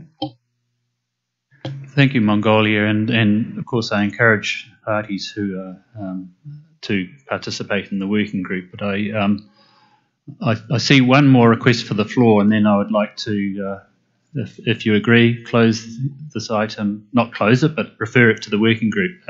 So it's Tanzania. Go ahead, Tanzania. Thank you, Mr. Chairman. I would like to also congratulate the Secretariat to having came up with a very brief and with a very nice projections, and for us to really have an effective and efficient Secretariat in attaining the projected objectives of the conference. We should also think of giving them funds of which they will be accountable for.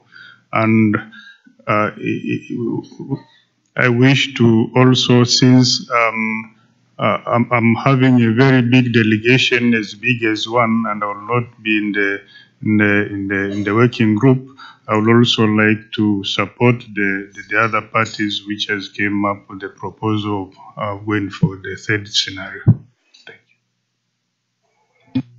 Thank you, Tanzania. So we have one more request down the front from Costa Rica, and then I would encourage moving it to the working group. Costa Rica, please go ahead. Muchas gracias, señor presidente. Quisiera indicar que Costa Rica está de acuerdo con la opción 3. ¿Por qué no la opción 1 y la opción 2? Porque la opción 3 nos da la posibilidad de tener mejores traducciones a los países que hablamos en español, mejores traducciones en los documentos que tenemos que analizar en nuestras regiones. Además de eso, podemos participar activamente en las reuniones en las que seamos nombrados, sea en los comités permanentes, sea en los comités científicos y sea en la COP. Por lo tanto, creo que la opción más viable es la opción 3, aparte de otros temas que en los grupos de trabajo se van a analizar. Muchas gracias, señor presidente. Thank you, Costa Rica. And I'll repeat, please take the opportunity to articulate these views in the working group. Any other requests for the floor? I see none. So, Oystein, you have some clear messages there, and I'd like to adjourn that item for now, and then move on to agenda item 14.3, which of course is related. We've heard some comments on resource mobilisation. So the document is 14.3, and we're going to hear from the Secretariat again. Thank you, Mr. Chair. Thank you, I would like to add a few points to what Bradley reported earlier. First of all, I would like to thank again all the governments and the organizations which provided support to do the work of the Secretariat.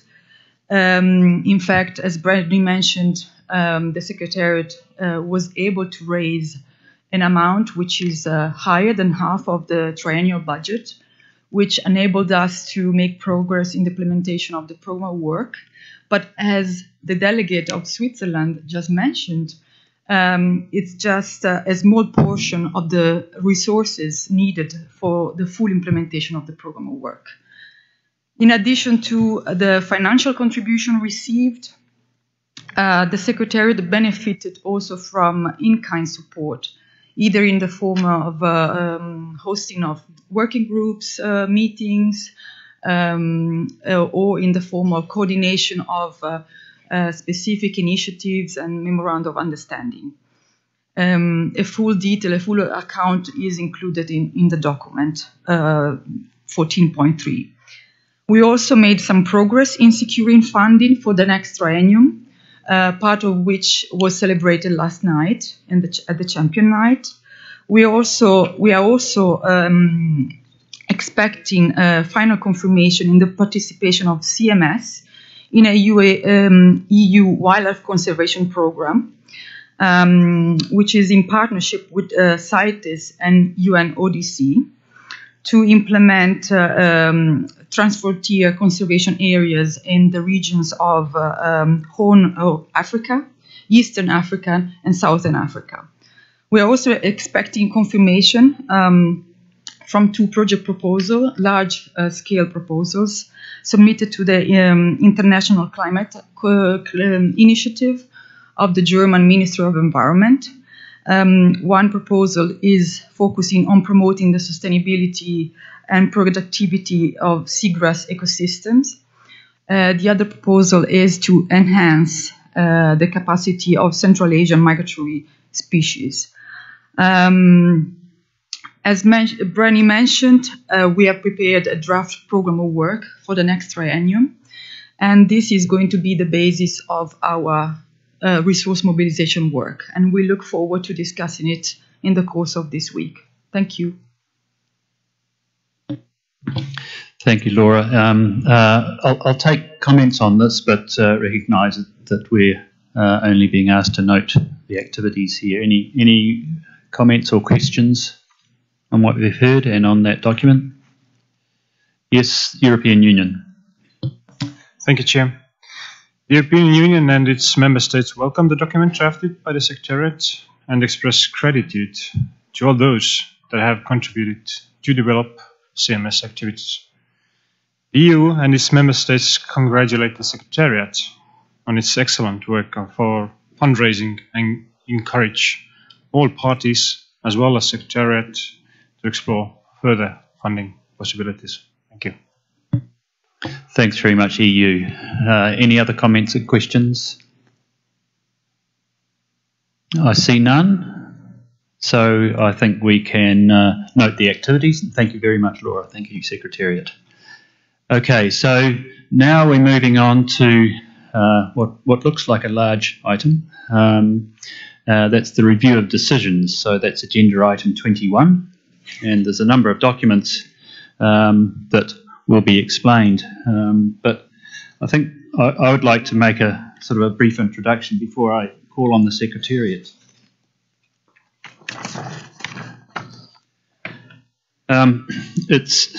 It's an important agenda item because it represents the culmination of a 6-year process to bring consistency and coherency to the resolutions adopted over the course of the entire history of the Convention. So I want to make 4 points to help guide us through this, because we don't want to get sidetracked. And I don't think we will, but it is quite complex. First, the process was intended to be a housekeeping exercise, and the parties at the last COP in Quito directed the Secretariat to identify provisions that are firstly out of date, secondly have been superseded by subsequent resolutions, or include tasks that have been completed. The Secretariat was not asked to add text or to propose ways of improving the resolutions. Those instructions to the Secretariat could also serve as advice to the parties, and this is a practical consideration. We have a large number of documents before the parties at this meeting, and the list is document 21, document 21.1, and then 21.1.1 to 33, and 21.2, 21.2.1 to 21.2.13. This agenda item alone has more than 40 documents. So trying to perfect every resolution that the parties have adopted over the Convention's history is not something we want to attempt over the next few days. Second point, to try to simplify the discussion of the item, I want to discuss this point in 3 separate parts. Firstly, we will discuss document 21 itself, Rev 2. This document not only provides an overview of the process undertaken by the Secretariat, but it also includes a number of actions for the parties to take. So we're going to discuss that document first. Then we'll discuss 21.1, which introduces roughly 30 resolutions that are proposed to be repealed in part. And lastly, we will discuss document 21.2, which proposes the consolidation of resolutions where the parties have adopted 2 or more resolutions on the same issue. And we have 13 such consolidations to consider. Thirdly, to the extent possible, I would like to try and make our decisions here in the committee at the whole. However, if any of these documents require additional discussion, I plan to refer them to a working group. I hope, however, given the housekeeping nature of the exercise, that we can keep the number of documents we refer to the working group, that's the Review of Decisions Working Group, to a minimum. Fourthly, the 4th point, due to changes in scientific information or developments in other CMS bodies, the Scientific Council or the Secretariat also felt that certain resolutions needed to be updated with some new substantive provisions. Document 6.2, add 1, includes a cross-reference to those issues and documents. And document 6.2, add 1 also identifies which working group will discuss these issues and documents. And I encourage you to look at document 6.2, add 1, noting that it's actually only been available relatively recently. It contains information that's already in the other documents, but it is a very helpful tabular cross-reference and suggestion as to where these particular papers or particular resolutions might be considered. So before opening the floor for discussion, I'd like to ask the Secretariat to introduce document 21 only. All right, so that's document 21, which outlines the process, an overview of the process, and includes a number of actions for the parties to take. So it doesn't include the substantive discussion of each of the resolutions that are affected. Secretary. Melanie. Thank you. Let's close up. Thank you, Chair. As you noted, COP11 directed the Secretariat to perform this housekeeping exercise to clean up all of the old resolutions of the parties. And in doing so, we took a very conservative approach. We reviewed the proceedings of the parties and subsidiary bodies to determine whether tasks had been completed. We also corrected spelling and grammar, but we did not change the substance of any resolutions because, of course, that is a task for the parties. Secretariat's analysis is reflected in the annexes to document 21. The tables in document 21 include both the proposed action as well as the specific reason for the proposing that action. Annex 1 includes resolutions that the parties have already expressly repealed. Parties do not need to take any action on this annex. We included it just for completeness. Annex 2 includes a number of resolutions that the Secretariat believes have been fully implemented or superseded. Consistent with Resolution 11.6, the Secretariat has recommended that these be repealed in full. Annex 3 includes the resolutions to be repealed in part, as well as those resolutions that should be consolidated. As you recommended, Mr. Chair, we will discuss those later. Annex 4 includes those resolutions to retain in full. Our analysis has indicated that all of the provisions of these resolutions remain in force.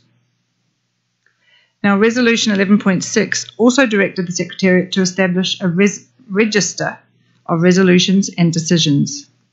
And the current approach of the Secretariat is to list resolutions by the year in which they were adopted, and this is the approach taken by most other convention secretariats. We note that after the completion of this process, the number of resolutions will be much smaller and therefore will be much easier to find relevant resolutions. In addition, many themes now have only one resolution. For example, instead of there being 5 extant resolutions on bycatch, there will in future only be 1. So therefore, the use of a thematic register may be less useful than it looked prior to this exercise. However, if parties wish to organise resolutions by a theme, the Secretariat can do so. Lastly, Mr. Chair, taking into account the new distinction within CMS between resolutions and decisions, as well as the lessons learned from the process, the Secretariat provided some advice on drafting resolutions and decisions. This advice can be found in paragraphs 25 to 30, and the purpose of this advice was to minimise the need for future processes similar to this one. Thank you, Mr. Chair. Thank you, Melanie. So before I open the floor for comments, I'll just, again, sorry to keep reiterating this, remind you that we're only discussing the document, not the agenda item 21 as a whole at this point, as well as the Secretariat's advice concerning the register, Secretariat's advice concerning drafting of resolutions and decisions found in paragraph 25 to 30. Annex 2 on resolutions to repeal in full, and Annex 2 on resolutions to retain in full. So I open the floor for discussion.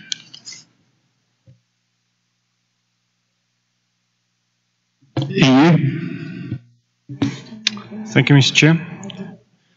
The European Union and its member states acknowledge again the hard work that the Secretariat has undertaken, a review of existing resolutions and recommendations. We do endorse the outcome of this difficult process and support the prepared documents in general. There are specific comments and certain subjects will be presented in the working groups. Thank you. Thank you, EU. That's very helpful. Any other parties wish to make a comment on this paper? No, you're all happy with it. I'm very pleased to see that. Okay. Just one moment.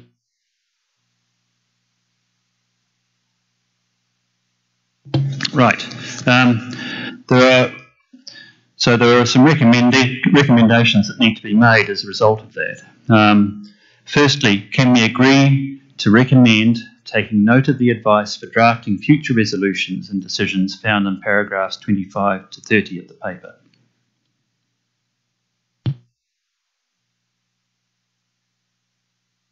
I see no request for the floor, so I'll take it that we agree. That's agreed. Can we agree on the Secretariat's advice concerning the register found in paragraphs 7 to 11?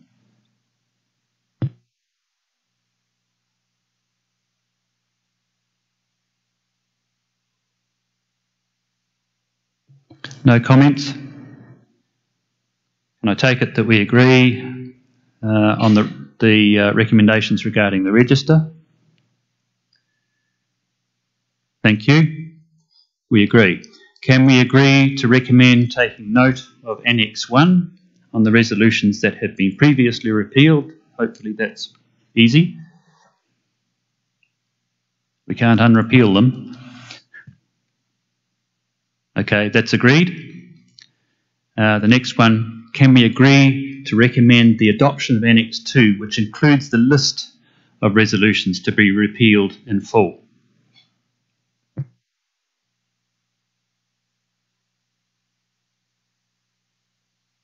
I'm looking around the room and I see no requests for the floor. That's agreed. Moving on. Finally, can we agree to recommend the adoption of Annex 4, which includes the list of resolutions to be retained in full?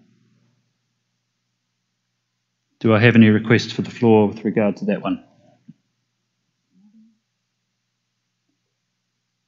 I see nodding and no dissent, so I take it that we can agree to the adoption of Annex 4. So all of those recommendations are agreed. Thank you very much. I hope it's all as easy as this.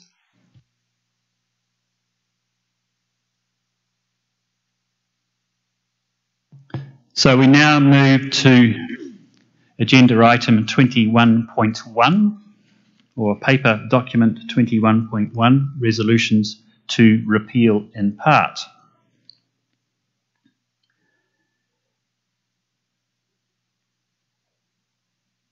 And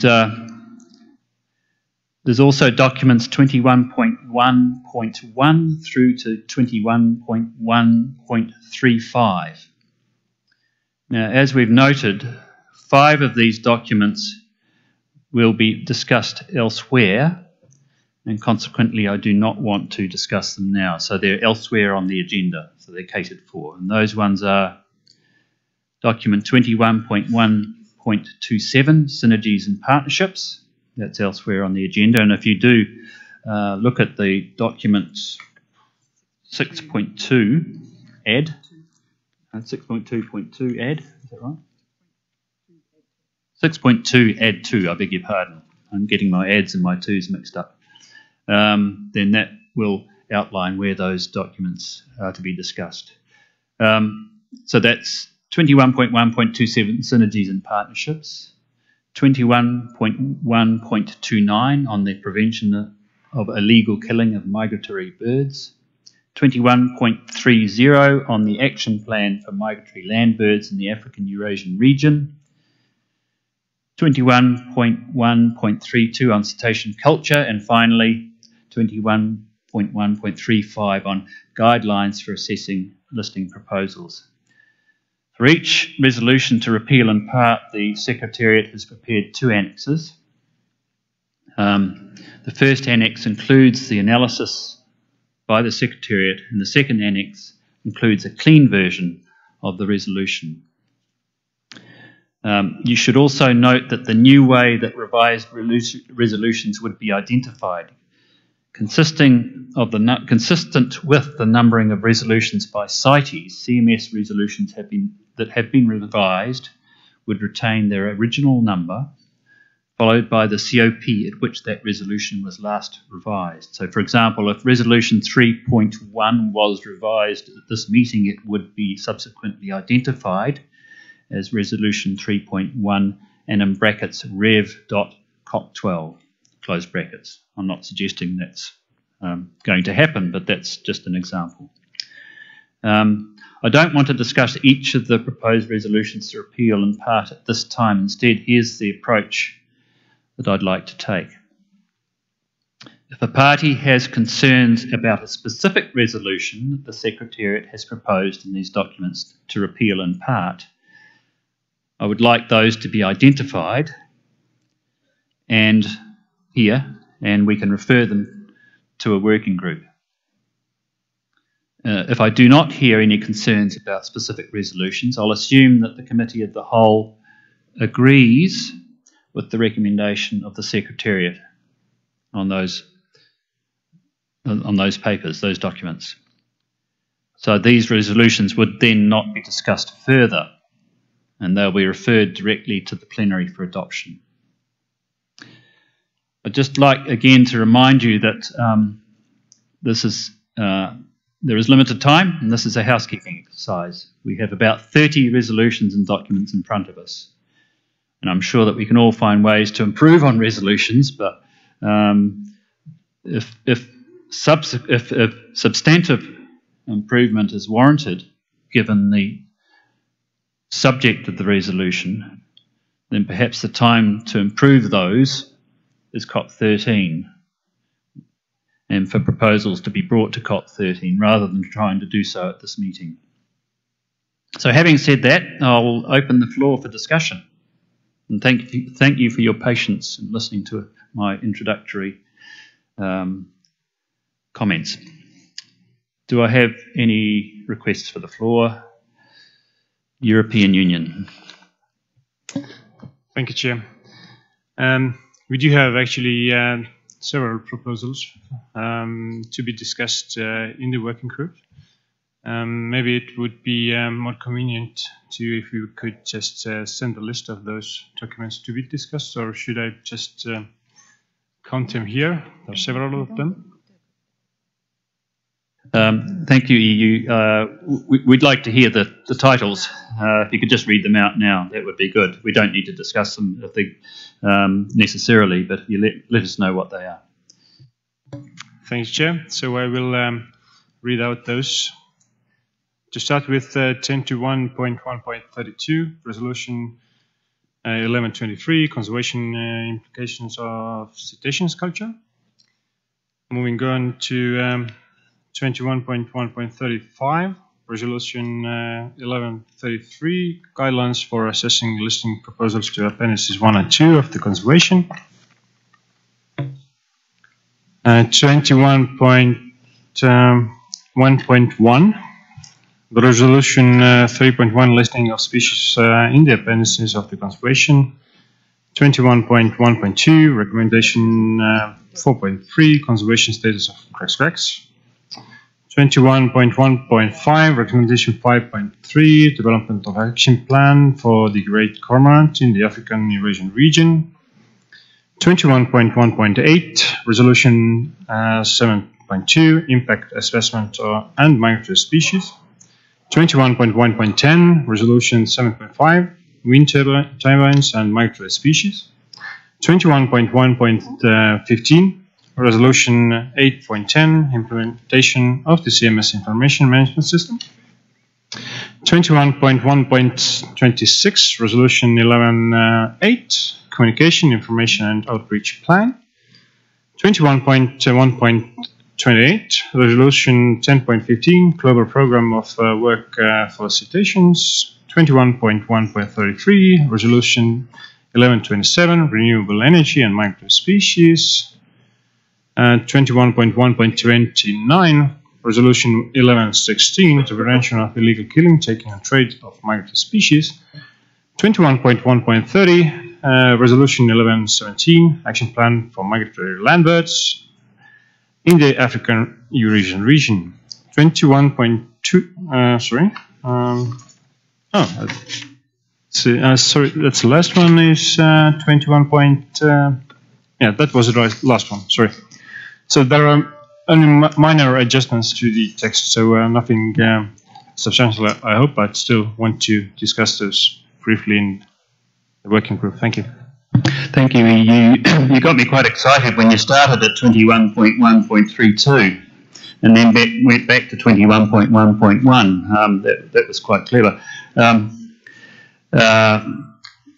Firstly, the 21.32 and 21.1.32 and 1.35 are both covered elsewhere in the agenda, so we don't need to worry about those. But your request for those other ones to be discussed in the working group, the working group chair will take account of that, and we've got a record of those. Thank you very much. Do I have any other requests for the for Australia and then Israel?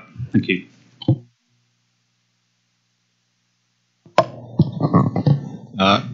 Thank you, Chair. I will start at the beginning, and I won't repeat the ones that the European Union have already indicated need to be referred. And I will stress that some of these are relatively minor amendments. So, we'll start with 21.1.7, Resolution 6.3, Southern Hemisphere albatross conservation. 21.1.9, Resolution 7.3, oil pollution and migratory species. 21.1.13, Recommendation 7.5, range state agreement for dugong conservation. 21.1.17, Recommendation 8.6 on migratory sharks. And that's all. Thank you, Australia. And next we have Israel. Thank you, Mr. Chair. Believe it or not, there's one that wasn't mentioned, at least. The only one that we have that wasn't mentioned is 21.1.16, Recommendation 8.12 on raptors and owls, which we would like to add. The others were mentioned previously. Thank you. Thank you, Israel. I think we're reaching the sort of top of the curve, hopefully. Any other requests for the floor on this? Okay, thank you. I think that's giving us a way forward. The review of decisions working group will consider those ones that have been mentioned. I wonder if it's worth reading them. Just one moment.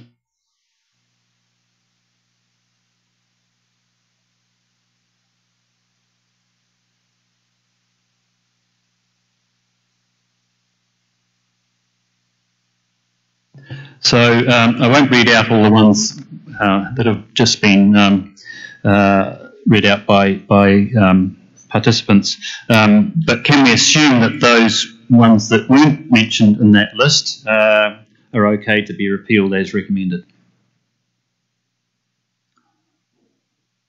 I have nobody who is saying otherwise, so we'll take it that those ones that haven't been mentioned by the three parties who've intervened will be repealed as recommended, and that's accepted as a recommendation to the plenary from this committee. Thank you.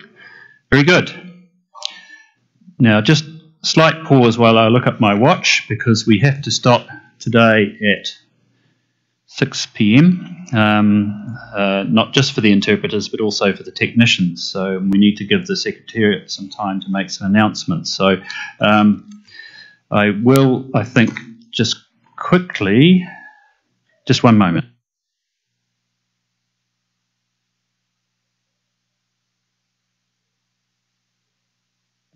So with your agreement, we'll move on to agenda item 21.2, resolutions to consolidate. Document 21.2, of course. As noted by the Secretariat in the document, the parties have adopted a number of resolutions relating to the same issue. To simplify the implementation of these resolutions, the Standing Committee at its 45th meeting endorsed the recommendations of the Secretariat to consolidate those resolutions. I'd also again refer you to page 5 of document 6.2 add 1, where we can see that 8 of these proposed consolidations are scheduled to be discussed along with other documents at this meeting where there are proposed new substantive changes to the consolidations. So we will not discuss those proposals for consolidation now. They'll be discussed under the other relevant agenda item. That leaves 4 proposed consolidations to discuss now. And I'd like to take the same approach that we did with the item that we just had, the resolutions to repeal in part. So if a party has concerns about a proposed consolidation, please identify which ones, and I'll refer those resolutions to the working group. And if I don't hear any concerns, then I'll assume that the Committee of the Whole agrees with the proposed consolidation of the Secretariat. Those consolidations will not be discussed further. They'll be referred directly to plenary for adoption. So I'll open the floor for discussion on 21.2. Any comments? It's not the European Union, is it? Yes, it is. Very good. EU, please. Thank you, Chair. So the EU and its member states would like to have discussions on several topics, actually. I will not going to read them all one by one, but just say that documents from 21.2.1 until 21.2.9, and then 21.2.13. So we missed out 3 of those, but others which still would like to have a discussion in the working groups. Thank you. Thank you, EU.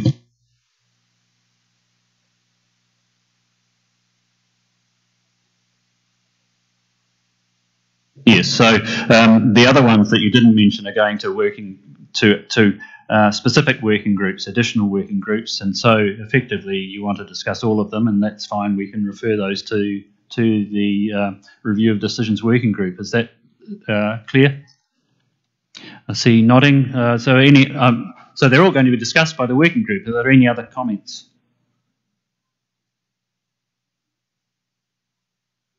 No, I don't hear any more comments. So that at least refers, apart from those particular papers that we have agreed to, we have a clear agenda for the review of decisions working group. Okay, so we'll close that agenda or adjourn that agenda item for now. All right, I think given the time, it's probably just one moment.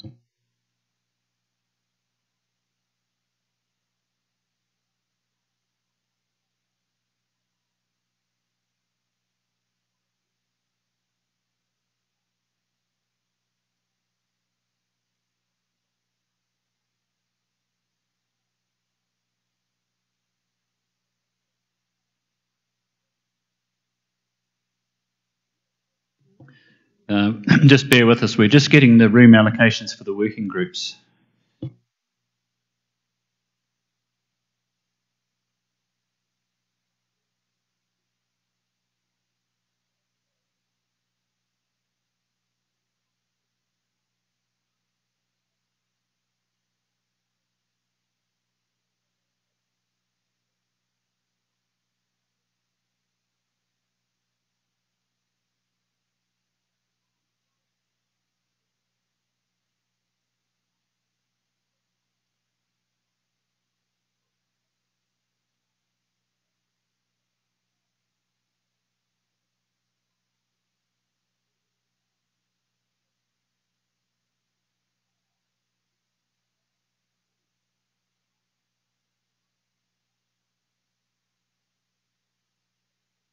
Please bear with us. We're just trying to assess whether there's an agenda item that we can deal with, or whether we will close with some announcements. So just please bear with us.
Okay, thank you for your patience, and you've done very well. So we'll have a close on time or ahead of time. But before we do so, I'm going to adjourn the meeting. No, I'll just read them out with timings. But before we do, I wish to hand over to Melanie to read out the meeting rooms and timings for the working groups.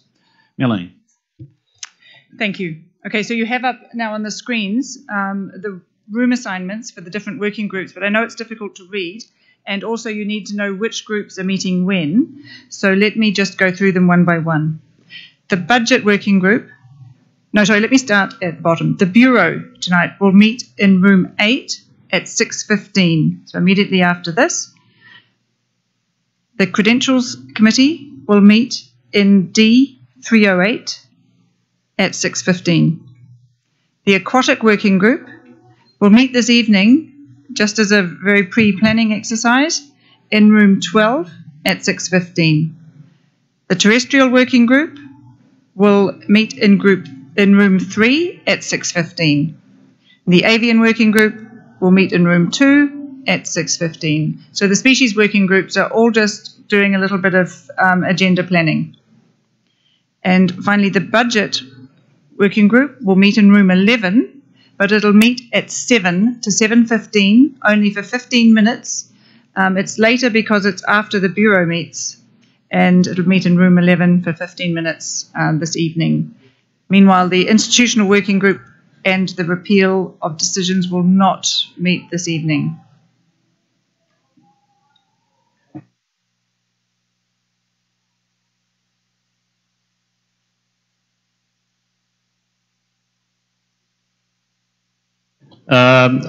Just before we close, is Philippines here? Would you like to, if you are here, Philippines, would you like to mention anything about the reception tonight, Philippines?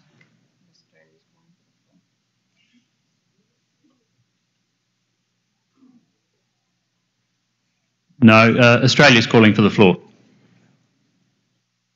Please go ahead, Australia.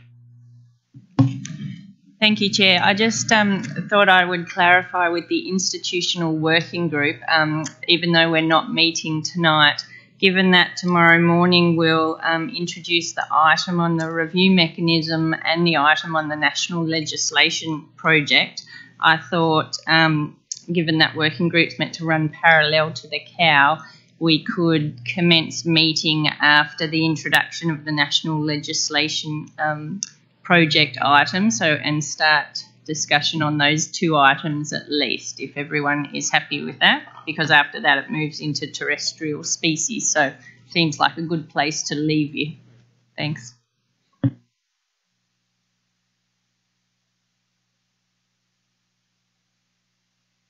Yes, thanks, Australia. The Bureau will take account of that. Okay, does... Well, look, I'll just remind you of the reception tonight. The details are in your program, and look forward to seeing you all there. Thank you very much for a great first day. You're all allowed off.